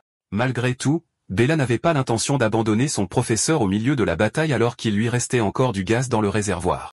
Ariel rappela la promesse qu'ils avaient faite avant cette mission. Ils avaient tous convenu que si quelque chose tournait mal, la survie devait être priorisée. La magie de Varian est clairement contre nature. Tout ce qu'Ariel peut faire, c'est gagner du temps avec ses sorts défensifs qui se dégradent rapidement. Alors qu'elle se disputait avec son élève, ce sort défensif se brisa finalement. Elle sentit le contre-coup de la rupture de son sort, et Bella reprit rapidement le flambeau. Sa barrière translucide égalait de manière impressionnante la puissance de la flamme de gourmandise. Bella analysa l'attaque de Varian et comprit qu'elle n'était pas si forte en elle-même. Il faut juste une magie de défense légèrement différente pour la contrer. Voyant ses flammes s'arrêter net, Varian faillit craquer. La théorie du contre-magie pour ce sort n'est connue que d'un groupe restreint de personnes. Alors, comment une simple étudiante a-t-elle pu le découvrir? Bella répondit nonchalamment qu'une personne spéciale lui avait récemment enseigné une nouvelle théorie. Grâce à cela, chaque sort était devenu beaucoup plus facile à déchiffrer. Sur le point de craquer, Varian est devenu complètement fou. Il pense que quelqu'un de son cercle intime l'a trahi et exige de connaître le nom du traître. Le taquiner avec l'expression la plus innocente a permis de garder secrète l'identité de son mentor. L'homme qui lui a ouvert le monde de la magie est un simple étudiant du cours d'escrime. Il a patiemment relayé des idées folles sur la théorie magique, et grâce au génie inné de Bella, reconstituer toutes les informations s'est fait naturellement. Varian est victime d'un rage B réussi. Regardez les veines de cet homme, mon frère. Elles sont sur le point d'éclater. Avez-vous été appâté à ce point que vous sortez un cristal sanglant suspect pour améliorer encore plus votre mouvement mortel? Écrasant le cristal sanglant dans sa main, les âmes humaines piégées dans cette chose se sont précipitées pour alimenter encore plus la flamme de gourmandise. À ce stade, le feu ressemblait plus à une bête sensible qu'à un sort inanimé. Varian commet peut-être des crimes contre la magie et l'humanité, mais son sort est super cool. Malgré tout, Bella estime que sa barrière peut tenir encore un peu. Elle peut théoriquement prolonger l'impasse indéfiniment, mais ses réserves de mana ne dureront pas longtemps. Au mieux, elle peut probablement tenir encore une minute. Avec ses mains occupées à la défense, Ariel devrait prendre le relais à l'attaque. Utilisant son œil divin, la professeure rousse se verrouilla. Voyant clairement le flux de magie, elle aperçut un endroit où les flammes étaient particulièrement fines. Si elle peut projeter du mana à l'extérieur de la barrière, Ariel pourrait être capable de percer. Elle conjura des cordes de mana chargées pour qu'elles circulent librement à travers la barrière de fer de Bella. De sa position à celle de Varian, Ariel avait une voie dégagée vers un tir mortel. Malheureusement, ces cordes de mana sinueuses étaient tout simplement trop faibles pour se frayer un chemin à travers les flammes de gourmandise. Elles s'épuisèrent lentement jusqu'à ce qu'elles soient complètement éteintes. Varian se moqua de la pathétique tentative de contre-attaque. D'après ce dont Gray se souvient, la magie offensive du professeur Ariel est l'une des plus faibles du personnel. Sa spécialité se trouve ailleurs. Avec les propriétés de la flamme, son pouvoir offensif intrinsèquement faible a dû être dévoré également. Ils doivent trouver un moyen d'en finir rapidement. Bella commence à se sentir épuisée. Sa posture vacille et sa prise tremble. La barrière pourrait s'effondrer d'une seconde à l'autre. C'est précisément pour cela qu'Ariel a essayé de faire courir ses élèves vers la sécurité plus tôt. Toutes les autres options étant épuisées, il est temps pour l'événement principal, Gray, d'assumer le fardeau. Bella ne voyait pas comment il pourrait faire des dégâts alors qu'il y avait un orage de magie puissante entre son épée et Varian. Gray a répondu en gros, non. Je gagnerai. Le professeur Ariel put lire ce qu'il prévoyait et mit en garde Gray contre l'utilisation de son mystérieux pouvoir à nouveau. L'utiliser trop tôt pourrait rendre son bras de guérison irrécupérable, voire même le tuer. Néanmoins, mourir seul vaut mieux que de mourir tous les trois, n'est-ce pas? D'ailleurs, il s'inquiétait pour rien. Le MC perça rapidement la flamme de gourmandise, faisant clignoter une lumière rouge mortelle de l'autre côté pour que Varian la voie. La dernière chose que le professeur fou a vue fut la frappe parfaite et imprévisible de Gray mélangée à des éclaboussures de son propre sang.